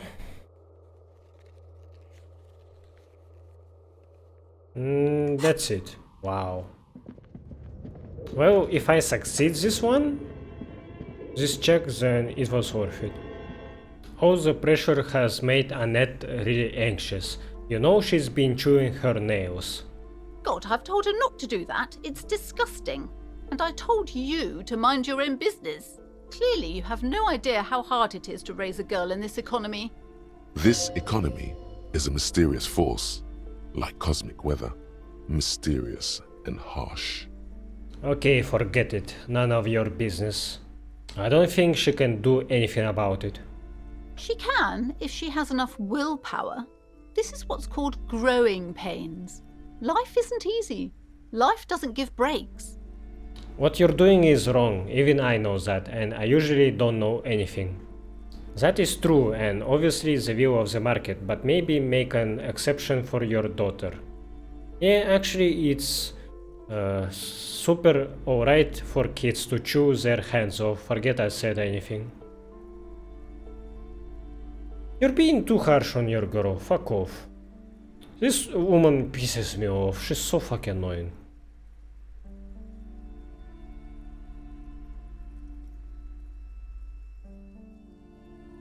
She stands stiff and severe, silently fuming. 10 or so seconds pass, without change. This is a person coming to terms with a new reality, one where they are wrong. It's not easy. She's looking for one, but there simply aren't any good arguments for being an asshole. Oh no. Hold on. I need to invite her inside and apologise. She must be freezing out there. That sounded so ingenuine. There. I don't know what to say to you. My husband, he tries to teach me business lessons. I have what my mother called a dull mind. All this stress. Stop making excuses. You are a grown-ass woman. You should know better. It sounds like both the husband and the mother treat her the way she treats Annette. You're like Annette to your husband and your mother. Just not compassionately. Oh, well, my mother was horrible, of course. Absolutely perverse energies around that person. But my husband... She shakes her head. My husband is completely different, of course. Is this husband Annette's father? Yes, my husband is a successful entrepreneur east of the river. If only he were more involved in the business we're running up here. No matter. Soon we'll both be off for Grand Couronne. Wait, Grand Couronne, what is that? It's a proper place to live. One of the most peaceful neighbourhoods east of Jamrock. You may know it for its massive housing projects. Most of the buildings are empty at the moment. It's a great opportunity to get ahead of the crowds. Better times ahead for sure. And your husband's also involved with the bookstore. He made the initial investment. Since then, he's been what you might call a silent partner. Super silent, almost inaudibly so. Is she an only child? Yes, I'm afraid so. A real treat she is. It would be nice if she had... No, we couldn't have afforded more children, really. Not in this economy. Why not? Of course, yes, this economy. Well, where I live, even one kid will fucking blow your budget and make you go broke. Exactly. She told me she doesn't go to school anymore. She's been too busy helping me here. So she studied at home this trimester. This is a temporary solution, of course. I assure you, I of all people understand the importance of education. She will be back in school the moment the store takes off. And hell freezes over? Never mind. It's not a good topic to get into. Alright, I had something else in mind. The woman looks aloof. Her features much softer. Occasionally she glances at her daughter's silhouette. Well, at least she's seeing now her mistakes, and generational trauma is a thing. When your parents were treating you badly, it will scar you for life, and you promise yourself that I will not do this to my child, I will do better, I will not be like my parents, and sometimes you upkeep on your promise, sometimes you, even I would say more often than not, you don't even notice that you are being just like your parent, that their way of teaching kids is etched into your mind, and you unconsciously seeing that method as the correct one, and you start inflicting same traumas as your parents were on you. It's one of the reasons why I don't want to have kids. My mother always says to me that I will be a wonderful father, that I will be very kind to my children, but I am afraid that I will repeat mistakes of my mother, of my father, of my stepfather, and my fucking grandparents that did a lot of horrible things to me. All of them did something bad to me, and let's not talk about it. I don't wanna, but I went through a lot, and I'm not sure that I can become a good enough parent after this. Yeah, I'm afraid, and yeah, we have enough people in this planet. I don't want to bring more, and yeah, I'm not sure that I can make my kid happy, so I think it's my responsibility to not make one if I'm not sure. I'm sorry, sir. I can't talk right now. I'm very busy with my homework. I have so much homework now. Well, at least you are learning something important instead of standing around outside and not bringing any clients, because no one cares about this bookstore. You just can't win. Out of the rain and into the gutter. What are you doing now? Math. It's really difficult. Like, really. They say you need it to get rich. Better than standing outside in the cold, I guess. It is. Remind me what nerfs my suggestion. Thoughts. Which one? Humpty Dumpty Dome Center. You do that. Fuck me. This thought was so fucking helpful, but now I'm seeing this downside as a really big one, actually. Fuck. But I still need this. I don't have much money, and this fort is giving me experience, so maybe I can gain enough of levels to mitigate this downside eventually. Oh, I found something while you were away. What is it? I thought this would fit you. Like, thanks for helping out. Not me. The city, I mean. Like a detective does. She gives you a hat, almost exactly like the one Dick Mullen wears on the covers. Wait, where did you get it? Just what Dick Mullen would ask. I got it from behind the curtains. I'm not really supposed to go there. It's a fedora, a detective hat. Okay, I get it. I can look just like Dick Mullen, except I am an actual police officer. Yes, just like the one Dick Mullen wears all the time. You'll look way more serious with that. Right, I have to get back to my homework now, before Mum notices. Man, this is hard. She looks back at the infernal scribblings under her nose. I bet this will give me more chances to succeed her check. Man, I'm glad that I checked all dialogue with characters that I stopped interacting with, because they weren't giving me anything new. Actually, they had something, and I'm noticing that because of my upgraded skills and other options that I haven't picked before, so I really appreciate that. Being rewarded for being thorough, yeah. Dick Mullen's hat, +1 encyclopedia, actually very nice. Maybe even better than my phone, people. But I will lose 2 logic, which is... It's not horrible. Ooh. Oh, right. This is actually the drip. But maybe I should wear other boots, but this one gives me perception. I still want it. Like, ooh, this looks very nice.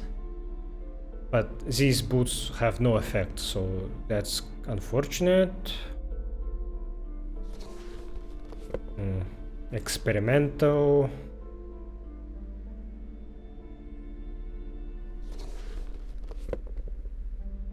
I don't really like this one.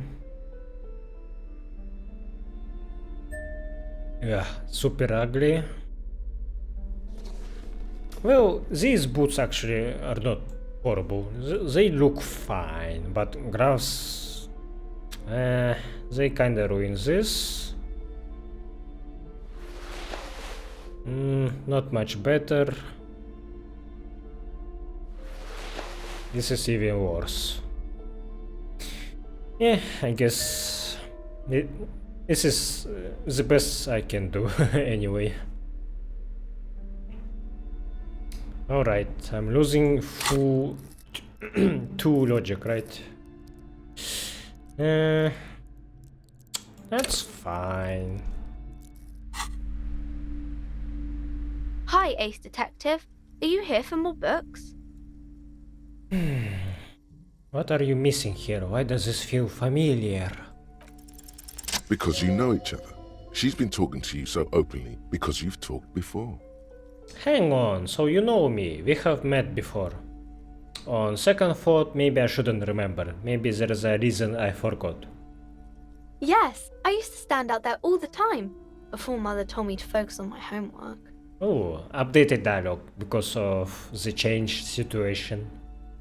You've been running around all week without your shirt on, sir, apologising to everyone. I don't really understand what you've done wrong. Did I ever talk to you? Of course, you've stopped by a few times. You certainly look better than the last time I saw you. I doubt that. What do you mean better? I look like shit. Well, actually, I look pretty decent right now. Thanks, I'm trying. Yeah, I can see. You don't have party eyes anymore. Party eyes. You know, like a cat in the dark, all big and wide-eyed. It certainly looks odd on a man. The swiveling eyes of a loony drug addict. That is what she meant. You were probably gurning too. Fuck yeah. You should get some party eyes right now. Snap those sequins on you, boy. Does that mean I have been partaking in narcotics? Oh baby, that's not what you have to worry about. Worry about the important thing. So, why didn't you tell me you knew me to begin with? I didn't know I had to do that. She looks puzzled. I don't really like this detective deduction game anymore. Thanks, I have learned something about myself today. I'm glad I could help you, sir. Okay, bye. See you around, Annette. Hello again, esteemed officer.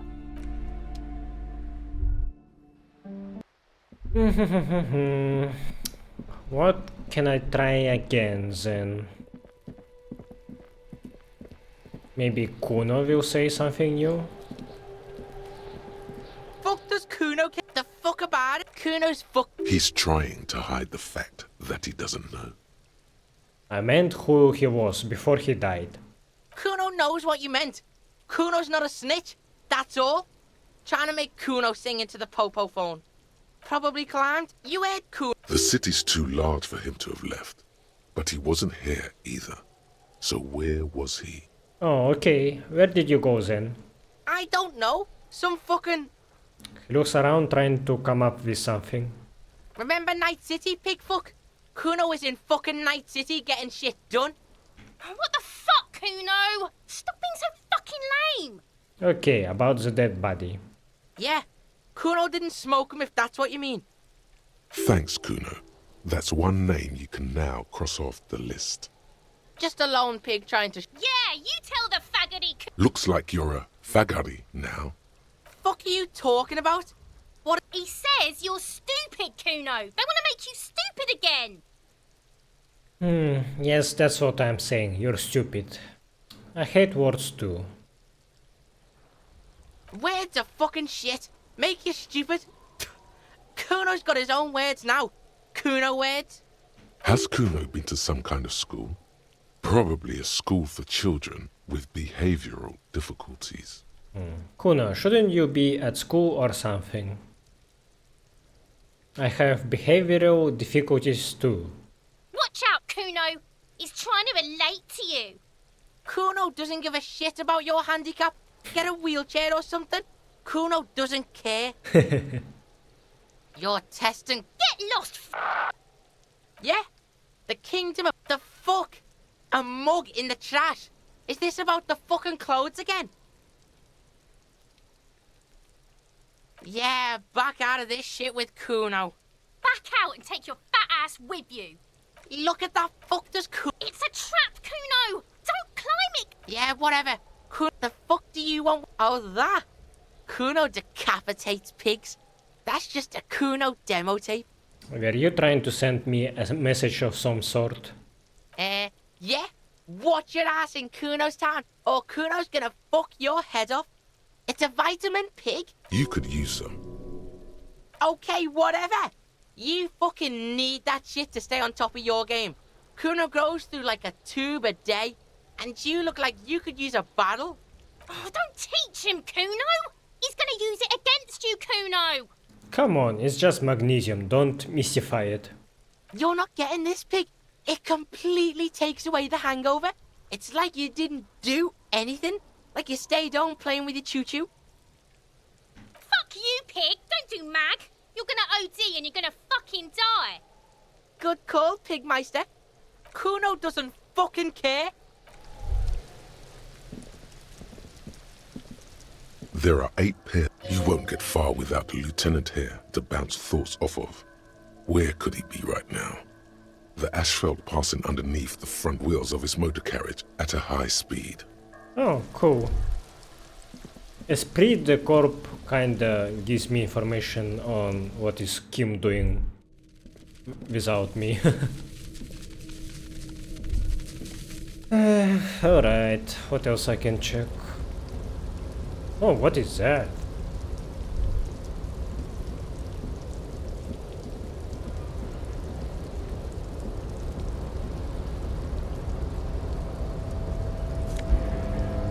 Hypno Gamma plus free morale. Yeah, definitely should be useful. Oh, what is this? The window stands broken in its frame.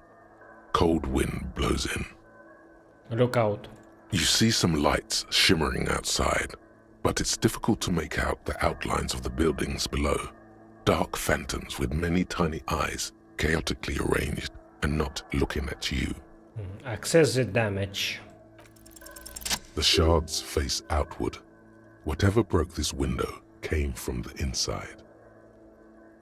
Did I break it with my own hands? A fine web of scarring covers the back of your right hand, but none of it is recent. What did this then? What did this then? More likely a projectile than a held object. There are no fragments on the floor from pulling a tool back in after impact. Wait, what am I doing? Something you've done before. Access the size of the impact. It is too large for a bullet, yet too small for a piece of furniture.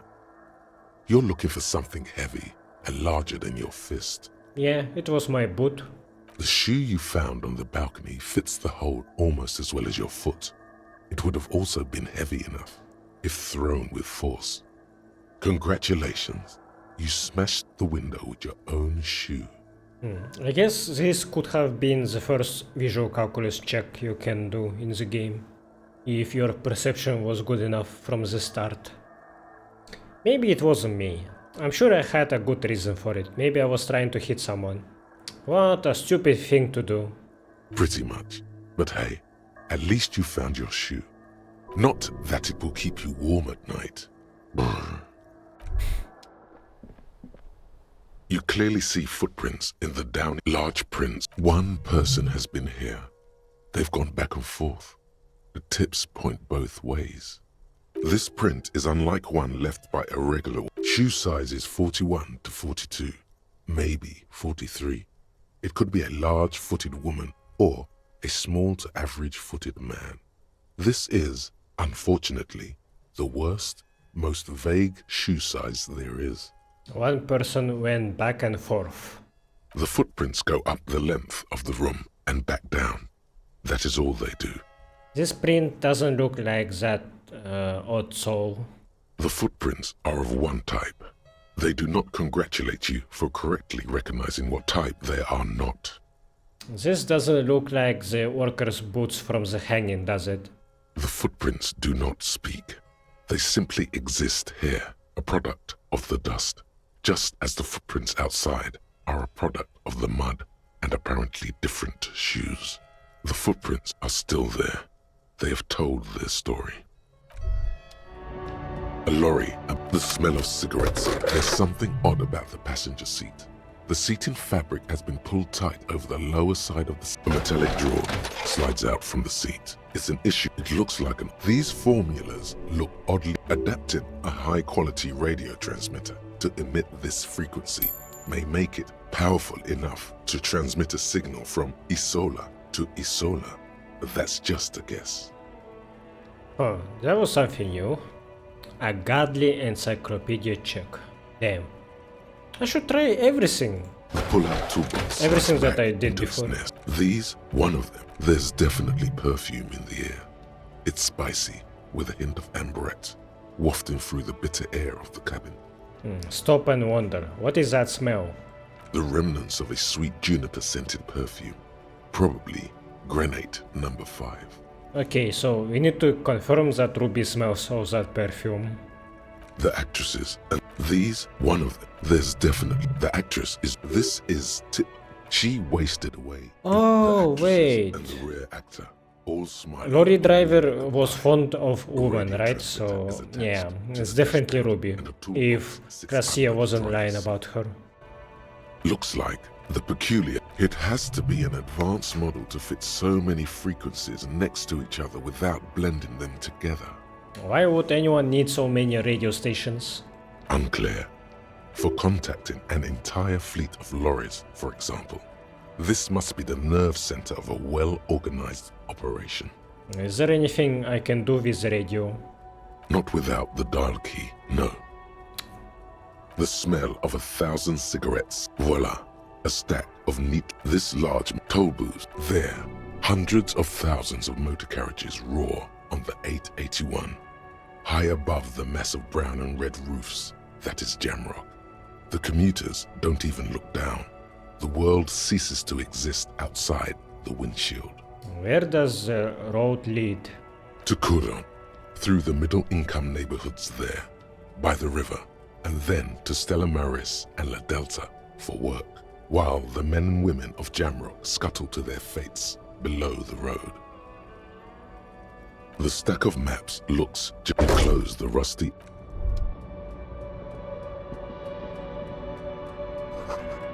Ruins full of snow. No one lives here anymore.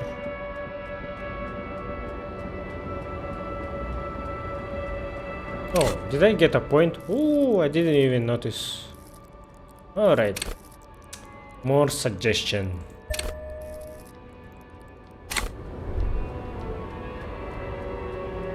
Lowman, you caught me at an opportune moment. This awful weather keeps me awake. You can entertain me with your questions. Oh wow. Okay. So snowfall keeps her distracted from her pale memories. Diamonds? Of course not. Whatever stupid things they put in the lorry, is that all you wanted to know? Of course not. The Boyadero, Boya for short, is a cow. The woman sways her. What do you mean? Before I came, you seemed away. You were in a dream, inactive, tuned off, blacked out. Should you be driving a lorry if you get like that? Yes? What about it? The routes you drive are unusual, aren't they? Some of them. Some of them are like home to me now. I would say the routes I drive are usual to me. Lomonosov's the Transcatalia Magistral. You for 1A. I'm something of an expert in blacking out. You should take better care of yourself. You're right, Lowman. I'm the one who should take my health more seriously. Thank you for looking out for me. A correct appraisal. You're quite shabby. Is that all you woke me up to say? And what is that? Some jamboree you turn out to be. You have about a third of the jawline of Gabriel Buenguerro, and none of the balls.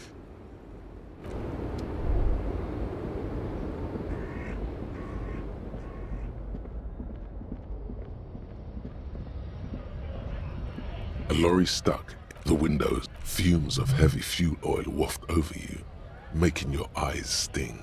The odor mixes with cigarette residue. The back end of the cabin is a book with ragged edges. The driver, a large metal pendant hangs from the rear. It is the seal of Royalist era Ravers.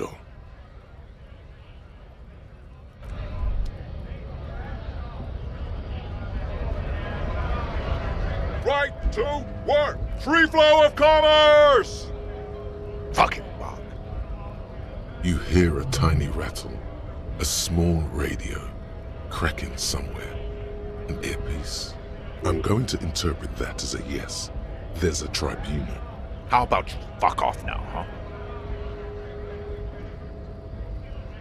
The man's breathing steadied. When a bunch of beats me, they mumble nonsense. Free flow of commerce! The man's breathing steady. Honest men, we came here to help the Hawk. We were promised work. Main gate's locked. Don't mean the scrawny mess punk. I mean head measurer. Or whatever he is.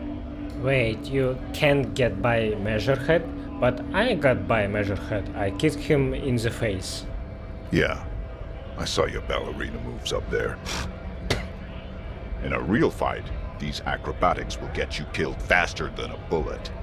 You caught him off guard. That only happens once. Now he's alert, standing on a narrow bridge, and my men are tired and hungry. Like civilized... Odd, out-of-place colonial reference there, Mr. Scab Leader. Oops. He said, like civilized folk, you mean? These native fucks don't understand civilized. So what are you going to do now? Wait! They might go home eventually, or get unexpected situation, but we hold the pressure. He seems to be following his orders well enough for now, but beneath it all, there is a boiling rage and a dangerous carelessness. Do not be fooled by the programming.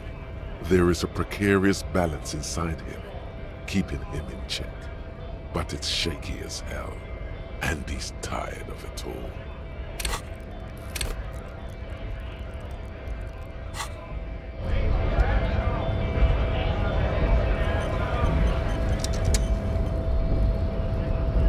Wiretapping, telescopic batons, futuristic circuit bending to infiltrate harbor machinery.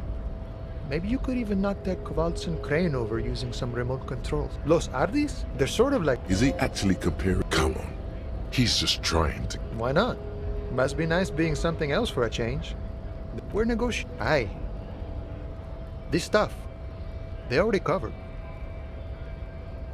Shouldn't you be grateful then? It's a lot more than most people here have. Never grateful. Were we ever grateful, we'd have nothing. You fight for every piece.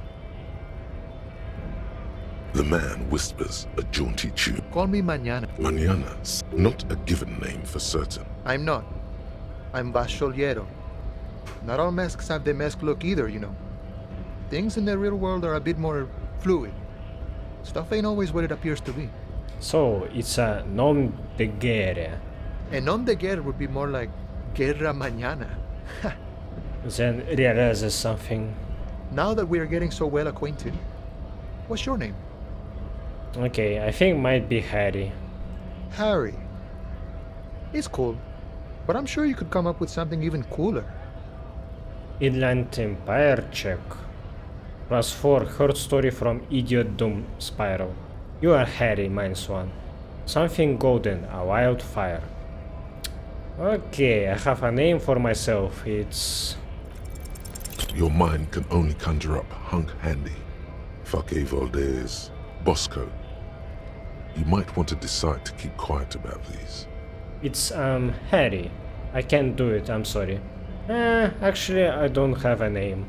It can take time to come up with a good one, for sure. Okay, at least I unlocked a new check with him. You're back before the cargo container.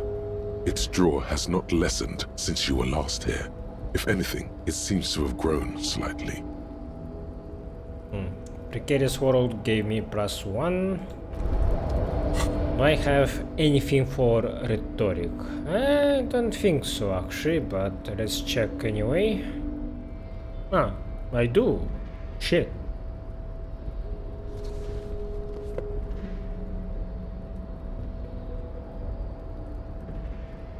Alright, let's see. You're back before the cargo container. It's despite the dirt that surrounds and trails you, a beacon of light emerges from deep within you. Hello, is there anybody in there? The door stands silent. Try again. If there is someone in there, I'd like to talk to you. Just like that, you hear a click, then a rattle. Some mechanism unlocks itself inside the door. The fuck? Ahoy! Come on in! Mega rich light bending guy? What the fuck? Why do you look like that?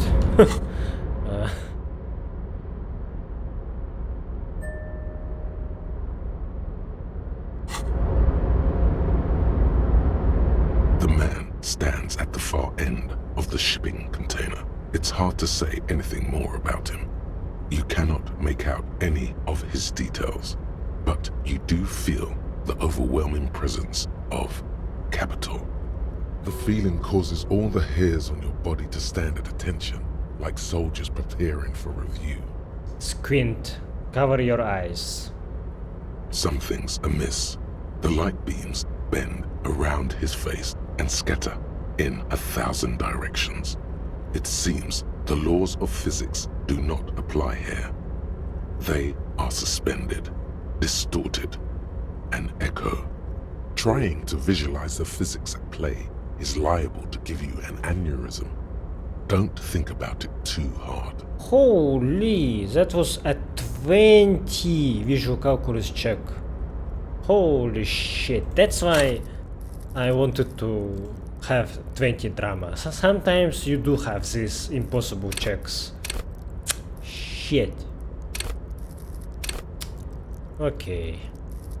I am interested in maxing out my encyclopedia, conceptualization and visual calculus to 20. But I'm not sure that I have enough of time in game to make this happen. In the general stillness, only your tongue moves, flickering as you utter. Hello. Welcome. Come in. Make yourself at home. Sorry, I'm not better able to receive you. I wasn't expecting visitors today. This guy sounds Russian. You can't hear him exactly, yet you're able to understand every word he says. It is very strange. An overwhelming hum covers everything. Voice doesn't escape from him. Now, what can I do for you, good sir? What you can see of his body appears composed in a sharp summer suit and yacht shoes. Who are you? Who am I? Oh, I haven't been asked that question for such a long time. I don't meet a lot of people outside my circle these days. Why are you in Viopine's container? That's so weird. How are you surviving here, being locked? Anyhow, my name is Rustam Theodore, investor, license holder, and extremely high net worth individual. And you are? Harrier Dubois. Pleasure to meet you, Harrier Dubois. I must admit, the name suits you very well. How did you become so rich? To be perfectly blunt, I inherited my fortune from my grandmother, who herself was an extremely high net worth individual back in Grad. All I did was take her fortune and invest it prudently.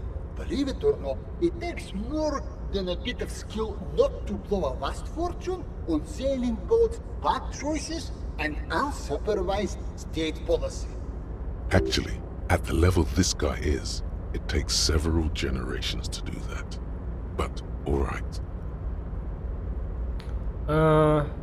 I'm not seeing how much real I have now, because I think this guy is glitching my indicator. I see that I have like, what is it?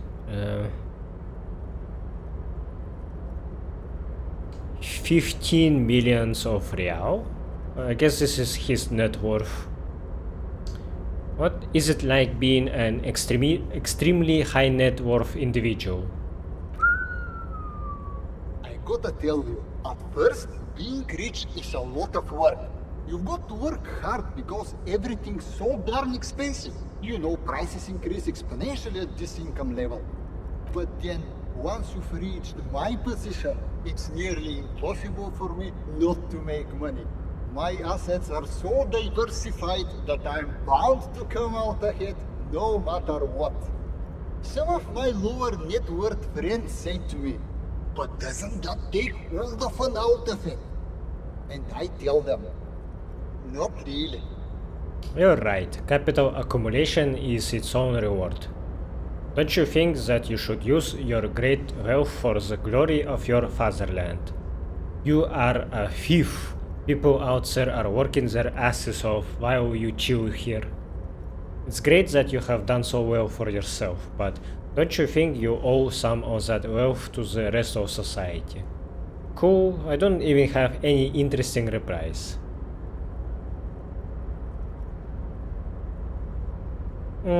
I do not agree with options 1 and 4. From 1 to 4, so yeah, I'm gonna be boring. One would imagine living such a high net worth existence is overwhelmingly exciting. But yes, as you now see, it can sometimes just stun you with its boredom. I wonder what Kim would say about me actually opening this container with words. What are you doing in this container? Traveling. This is a great way to get around.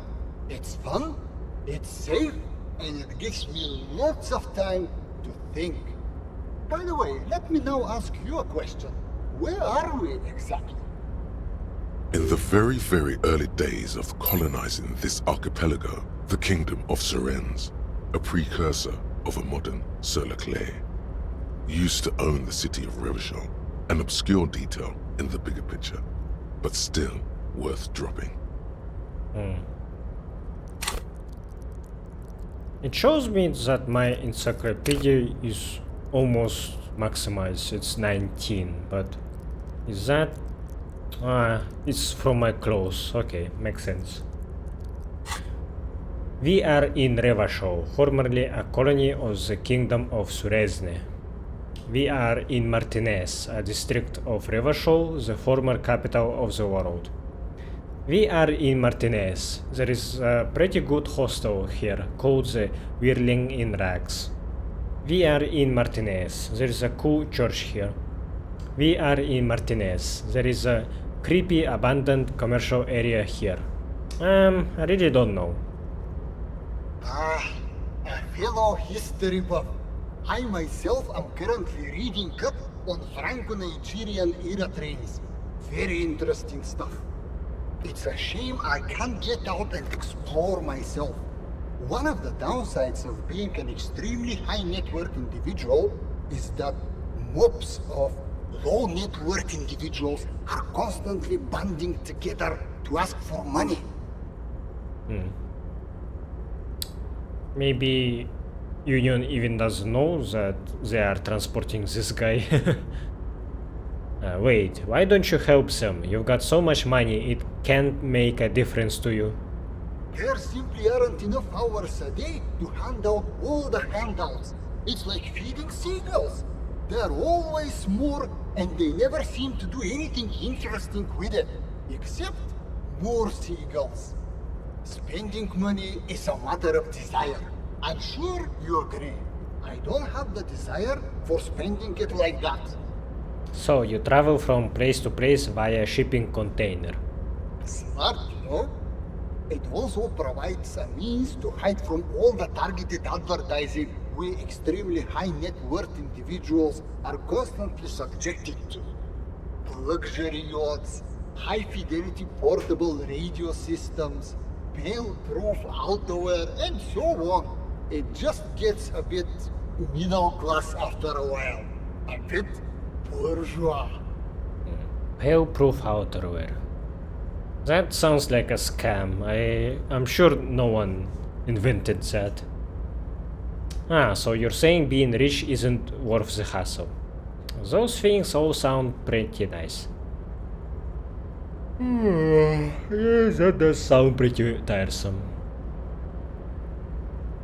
Don't get me wrong. They are nice things. But once you achieve a certain level of wealth, your time and mental space become much more important than material goods. He speaks from the heart. He has very different problems compared to low net worth individuals such as yourself. For example, no problems at all. Ah, so you're... Okay. Good. Now that we have sorted that out, let me ask you something else. What? No, I did not say that at all. Being rich is great. Just don't tell anyone I told you that. The bending light appears to wink. You are a rich investor, right? Can I have some money? So he will be like, you are a seagull too, huh?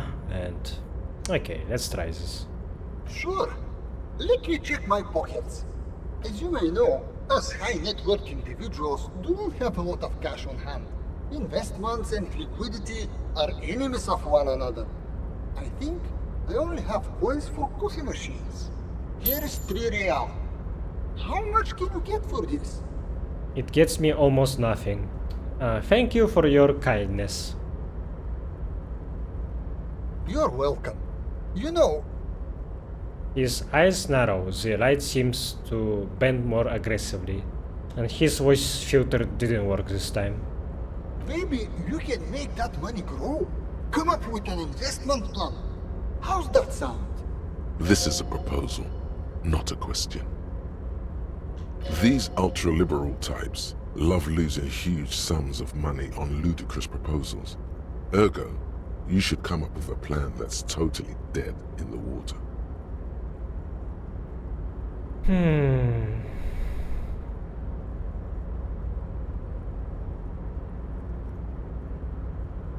Okay, there are 2 ideas.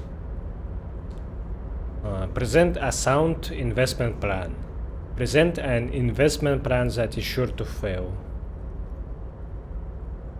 -2 are degree useless. Conceptualization. I should get back to my investigation. Thanks for your time. Thanks for stopping by. If you ever have an idea you want to pitch me, I'm all ears. Conceptualization, huh? I think I should upgrade my chances. Do I have any crops that help with that?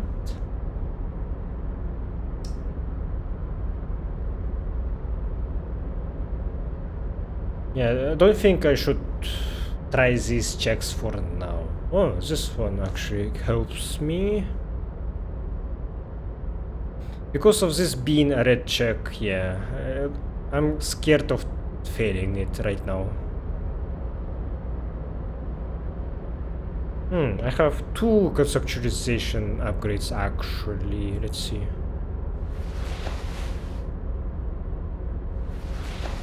It's cool that I can't even see myself in this room because of light bending away.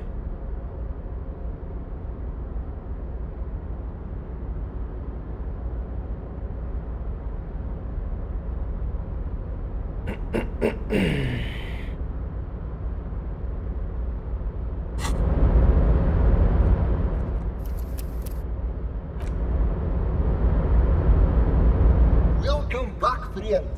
What can I do for you? Should I try right now or should I try later?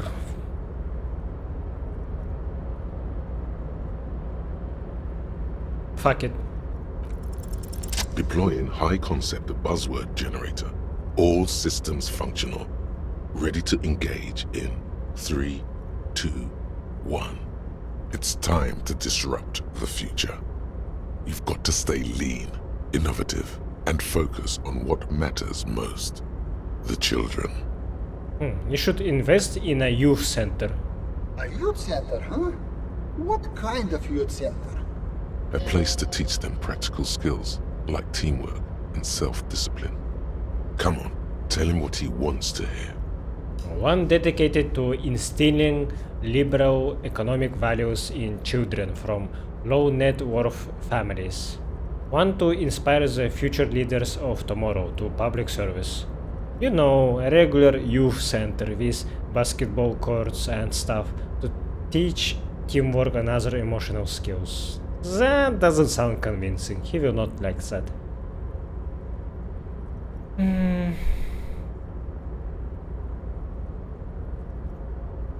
I think conceptualization is giving me a right direction.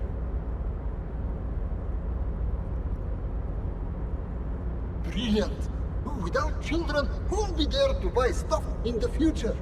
Yes, and if it doesn't work out, we can always repurpose the center as a shopping mall or private equity firm.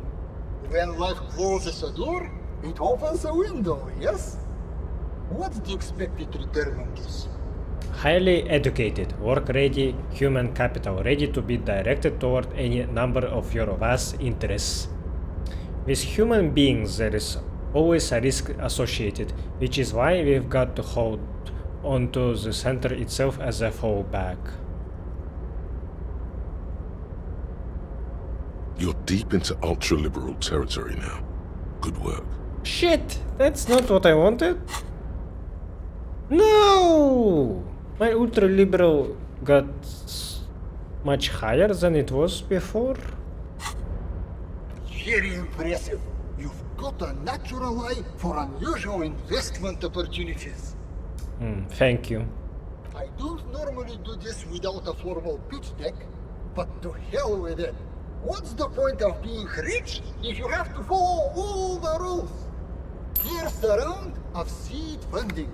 This should be enough to prove out the concept and get things off the ground. He gave me 100 real just like that. Wow. Bratan, now's your chance to take some time off. Spend it with your good buddy and get absolutely wrecked in the process. Drugs do go well with money, I agree. I'm sorry, man. I am an investor now. I have to stay sober to calculate risks. What is this shit? Calculating risks? Bratan! The risks you can't calculate are the only ones worth taking! So this guy lied? He actually had 100 real with him and he told me that he only had coins for coffee. I'm sorry, I just don't see the ROI in that. Yes. Now you're displaying it. The eccentricity that becomes a wealthy individual.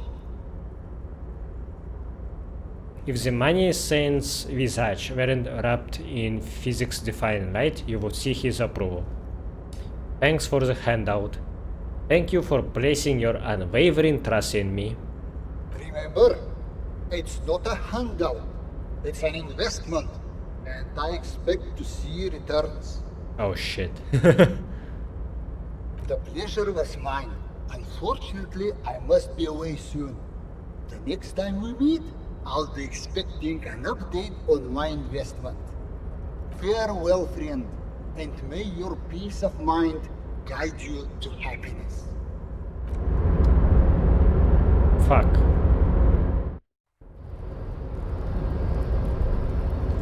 Huh. Is this a quiz or he was just talking that figuratively? How do I make a youth center? Should I talk to Evrart for that? Let's try, but I don't think he will be like, oh, you have 100 real. Sure, I will build this youth center. Come on, he will not do that. I can open this now. Phone Ultra Series gloves. New gloves actually, that's cool. +1 half light, unfiltered contact. For ultimate performance efficiency, this phone Ultra Series graphs come fingerless and with a grippy padding covering the palms, making this ideal for quadrupedal movement or for lifting cargo. They look not bad, but interfacing is much more useful.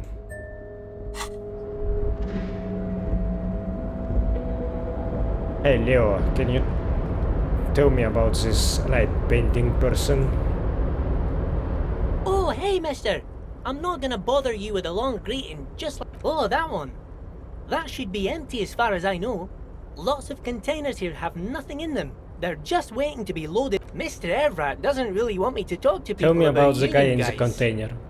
Who do you mean, mister? He's rubbing his nape and looking at you with childlike innocence.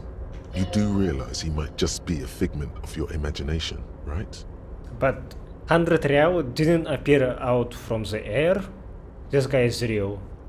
The fancy guy in a suit in that container over there. Point to it. I don't know anyone like this, mister.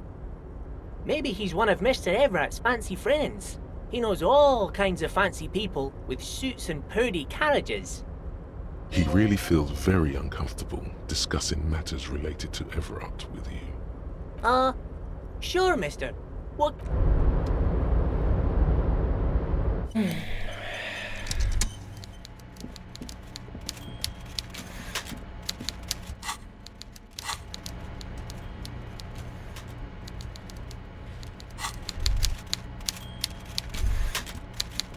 So, the ship has sailed.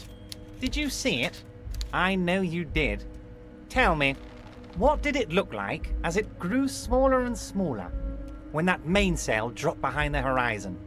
There's a mean little light in its eyes. Did it look like a germ? Did it look like a piece of bacteria? You get a sinking feeling. Oh my god, you've been played. He wanted for Joyce to go away? But I don't consider myself being played. She went away for a reason. She will be more useful when talking with the board members about how to deal with union situation than camping on the ship and do nothing. Yes, it sort of did look like that, a bacteria, growing smaller and smaller. No, it looked like a boat sailing away from the coast. No need to be overly dramatic. I don't understand. What do you mean? You wanted me to deliver that message to her. That this is a takeover? That I want a war? God, I hope you also told her about the drug trade. They absolutely hate getting their hands dirty with that. You can kill 1 million people, but if you do something the police doesn't like, well, then you're out of the yacht club. Goodbye, you inhuman fuck. Now I know why you have been so forthcoming. So this was your plan all along, for me to relay this information to her. How do you know she left? You used me. That's wild how you got me to do all that stuff. Thanks for letting me play a part. Evrart. No, Harry. What we have is real. We're working men. This here is real.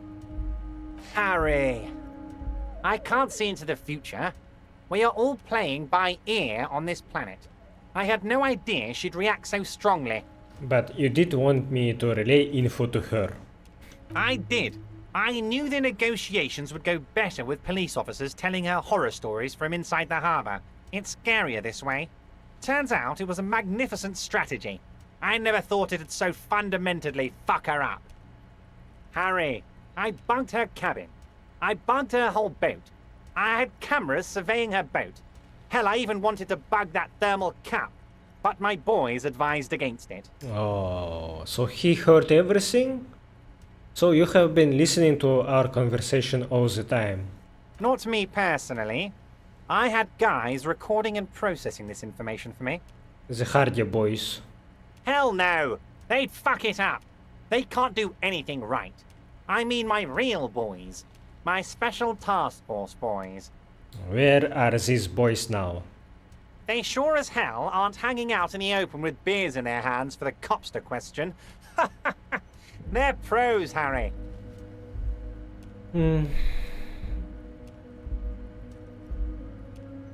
Harry, you made a conscious decision to relay that information to her. You could have kept it for yourself. You used my intellectual curiosity against me. But she told me a beautiful story about the discovery of the insulinde. But she says she's insane, like me.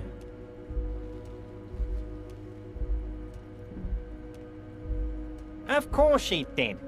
Rich people have the best stories about all the interesting things they've done and seen, all the beautiful places they've been to. It's just sentimentalism. She can afford to be sentimental, and she can afford to lose as well. It saddens him that she can. Sours it, but only a tiny bit. Against you? Oh, Harry, I'd like to think I used it for you. It was interesting. No arguing against that. She's not insane. What did she tell you? His expression betrays extreme skepticism. She told me she is over-radiated from pale transit. She has this sentimentality and longing about her. No, she's not. She's a sentimental alcoholic. They all are. Never take a drop and you'll be 8 laps ahead of those upper-class winos. Just like old Mr. Clare here. Try it. You'll be a real super detective. I have actually walked the path of sobriety for a while now. Oh, fuck off. I don't drink more than everyone else. That's actually a good advice. I might. I can see that, Harry. Alcohol has left its marks, but you're doing better than when I first saw you. Rich man is shitting himself. The working class sober. She's not insane. Heh. She's a sentimental alcoholic. They all are, Harry. Never take a drop and you'll be 8 laps ahead of the upper-class wine. I can see that, Harry. So what's going to happen now? Marks, but what was always going to happen? We take the harbour and she fucks off to Ozon, uncorks a bottle of wine, calls her partners, and says they need to distance themselves from this nasty business before the big shit spinner splashes everyone. Only difference is the Union doesn't have to lose 2,000 men to machine gun fire. You could have just told me. I would have been on board. Damn, Evrart. I was hoping I'd somehow get to fuck you over in the end, not the other way around. But I swore fealty to her. She was my beautiful lady. I have a bad taste in my mouth. You better make sure this ends up saving lives. Look, I just want to do police work.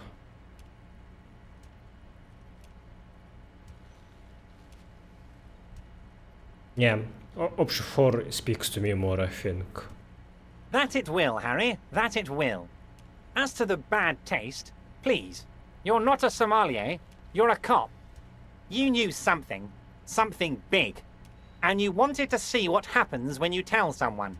So you told her. Anyone who's ever been close to power will tell you. Inside information is the sweetest thing in the world. It's better than money. It's better than pussy. Money only makes you special for some salesmen. Pussy only makes you special for yourself. Information makes you special for all mankind. It's the ticket to history. My thoughts exactly. No, no, no, no, no. It does make sense when you word it like that. Damn right it does, Harry. What you did was participate in history. When history calls, you have to pick up. You had no choice. None of us ever do. A hard disco cop like you, I knew you weren't one to resist temptation. But look at me going on, like some kind of a father figure. And to think we're about the same age. Okay, so what now? So what the fuck now? Spread your arms. Now we let bygones be bygones because there's work to do. For me and for you. I suppose there was a reason you came here, so let's have it. What can I help my best friend and comrade with today? A few more questions about the harbor. I'm always happy to educate and entertain you, my friend. So, what's on your mind? Should I try everything just in case? Harry! Well, you were there. Reset. Harry. Harry, enough is enough. We're taking this district back. The war was 50 years ago, for God's sake. It's time to move on. I accept your salute, Harry. All of it is true. I've got the center. I've got room for... There is true indignation in his voice when the pain is true. He's seen kids do worse than that. Damn right I am, Harry. I order it. You know my men didn't kill him. Glad you... Good job. That is true. People... I'm listening, Harry. No, I did. He really does. I don't. He really doesn't. 2000. 2000, and they're all well motivated. Oh. Clients would take a well-known multinational conglomerate over a local mobster any day. Everything. We've been running back channel negotiations with renewed zeal. Drug trade. All they do is produce components to keep the pharmaceutical... The company thinks transporting these chemicals in bulk looks bad. In bulk shipping. We're gonna Benefit is a I'm an old-fashioned... But if I... He's basically admitting to it.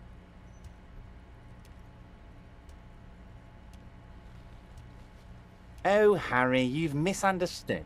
I have no drugs in my hands. It's all far removed from me, like some half-remembered dream. Anyway, let's not focus on the sensationalism of the drug trade. Let's look at the big picture. Martinez as a whole. There are little girls out there. I'm gonna... Let's keep focusing on the drug trade. He was almost admitting to it. Harry, the length you're willing to go to keep your nose clean is remarkable. You will all... Very nice, Harry. Is there anything else? Remember the container I asked you about? Turns out there's a mega rich light bending guy inside. Mega rich light bending guy? Oh my god. How did that get in there?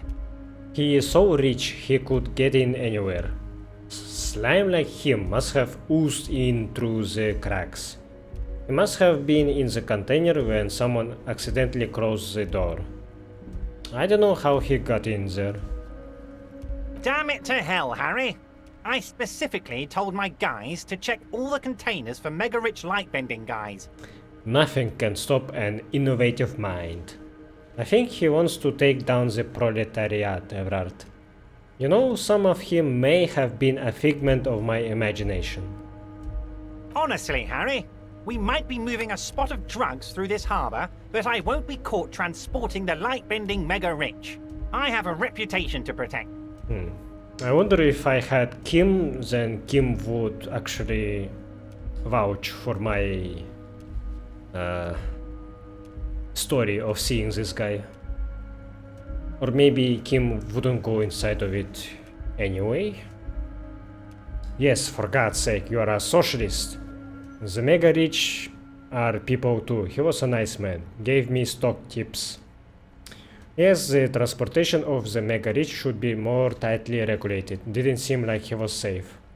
You should be honored by the presence of this magus. He was of half Revacholian blood and amassed his wealth using the mysterious bond of nationhood. No, they're not. They're vermin, and one just found a way inside my container. Soon, he'll bring the others. All three of them. Thank you for telling me. I'll see to this immediately. I shudder to think what you're going to tell me next, Harry. Not for 1 second did he believe there's an actual mega-rich person somewhere in his container town. Okay.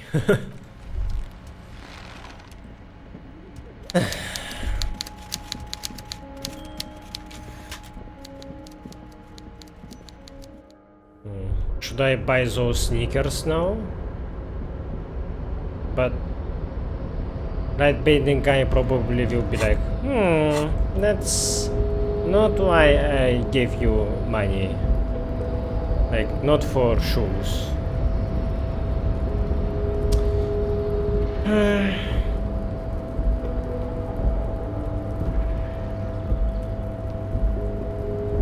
Well, I think it's getting late for me, so Unfortunately, I have to stop playing here, yeah.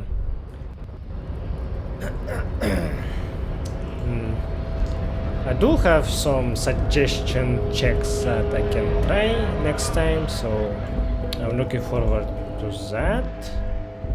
Let's see, maybe Fritte has something for me.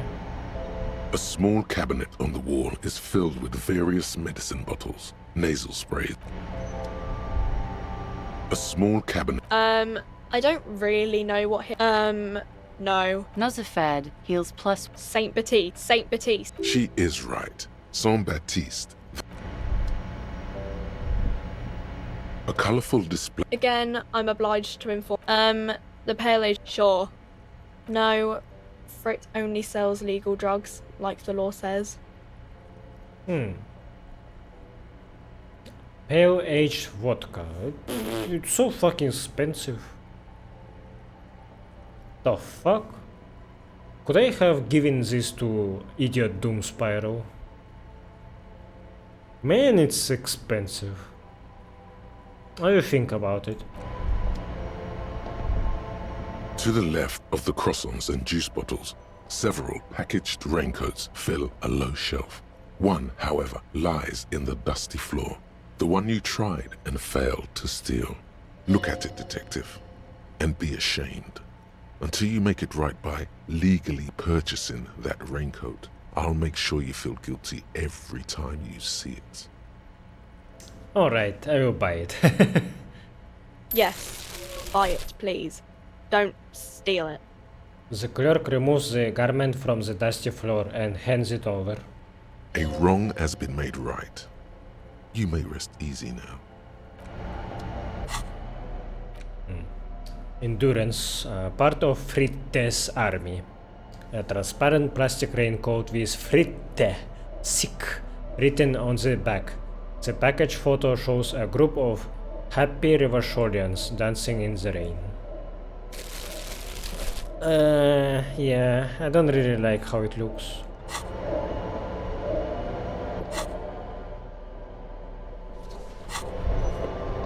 A big fan of my new outfit, though. It's very nice. Ah, yeah, I should stop playing actually. Forgot about that. Whew, yeah, so we did a lot of things today. Spoke to Ravers, convinced them to do their crap clean. Failed Soona's check, so I will do that next time to convince her to help me. Next time I probably will meet a woman that has my gun. I finally figured out how to open containers, holding my pry bar in hands. Met lighting bending guy, yeah. Evrart told me that he used me, and that was super fucking obvious, but I still don't feel played. I do feel like me convincing Joyce to be peaceful was the right choice, so I look forward to see the result of this task completion. My thoughts are still in process. They are very long. Yeah, it's taking a while. Overall, I feel good about my progress today. Oh, also, Annette is finally inside of the shop, so now she's not freezing, so yeah, I'm happy about that. That you can actually do that. So, I like that this game makes you feel so productive for re-exploring old dialogues. They still give you something new later in the game, and that's very nice. So yeah, I hope that you had fun too, and see you next time. Goodbye.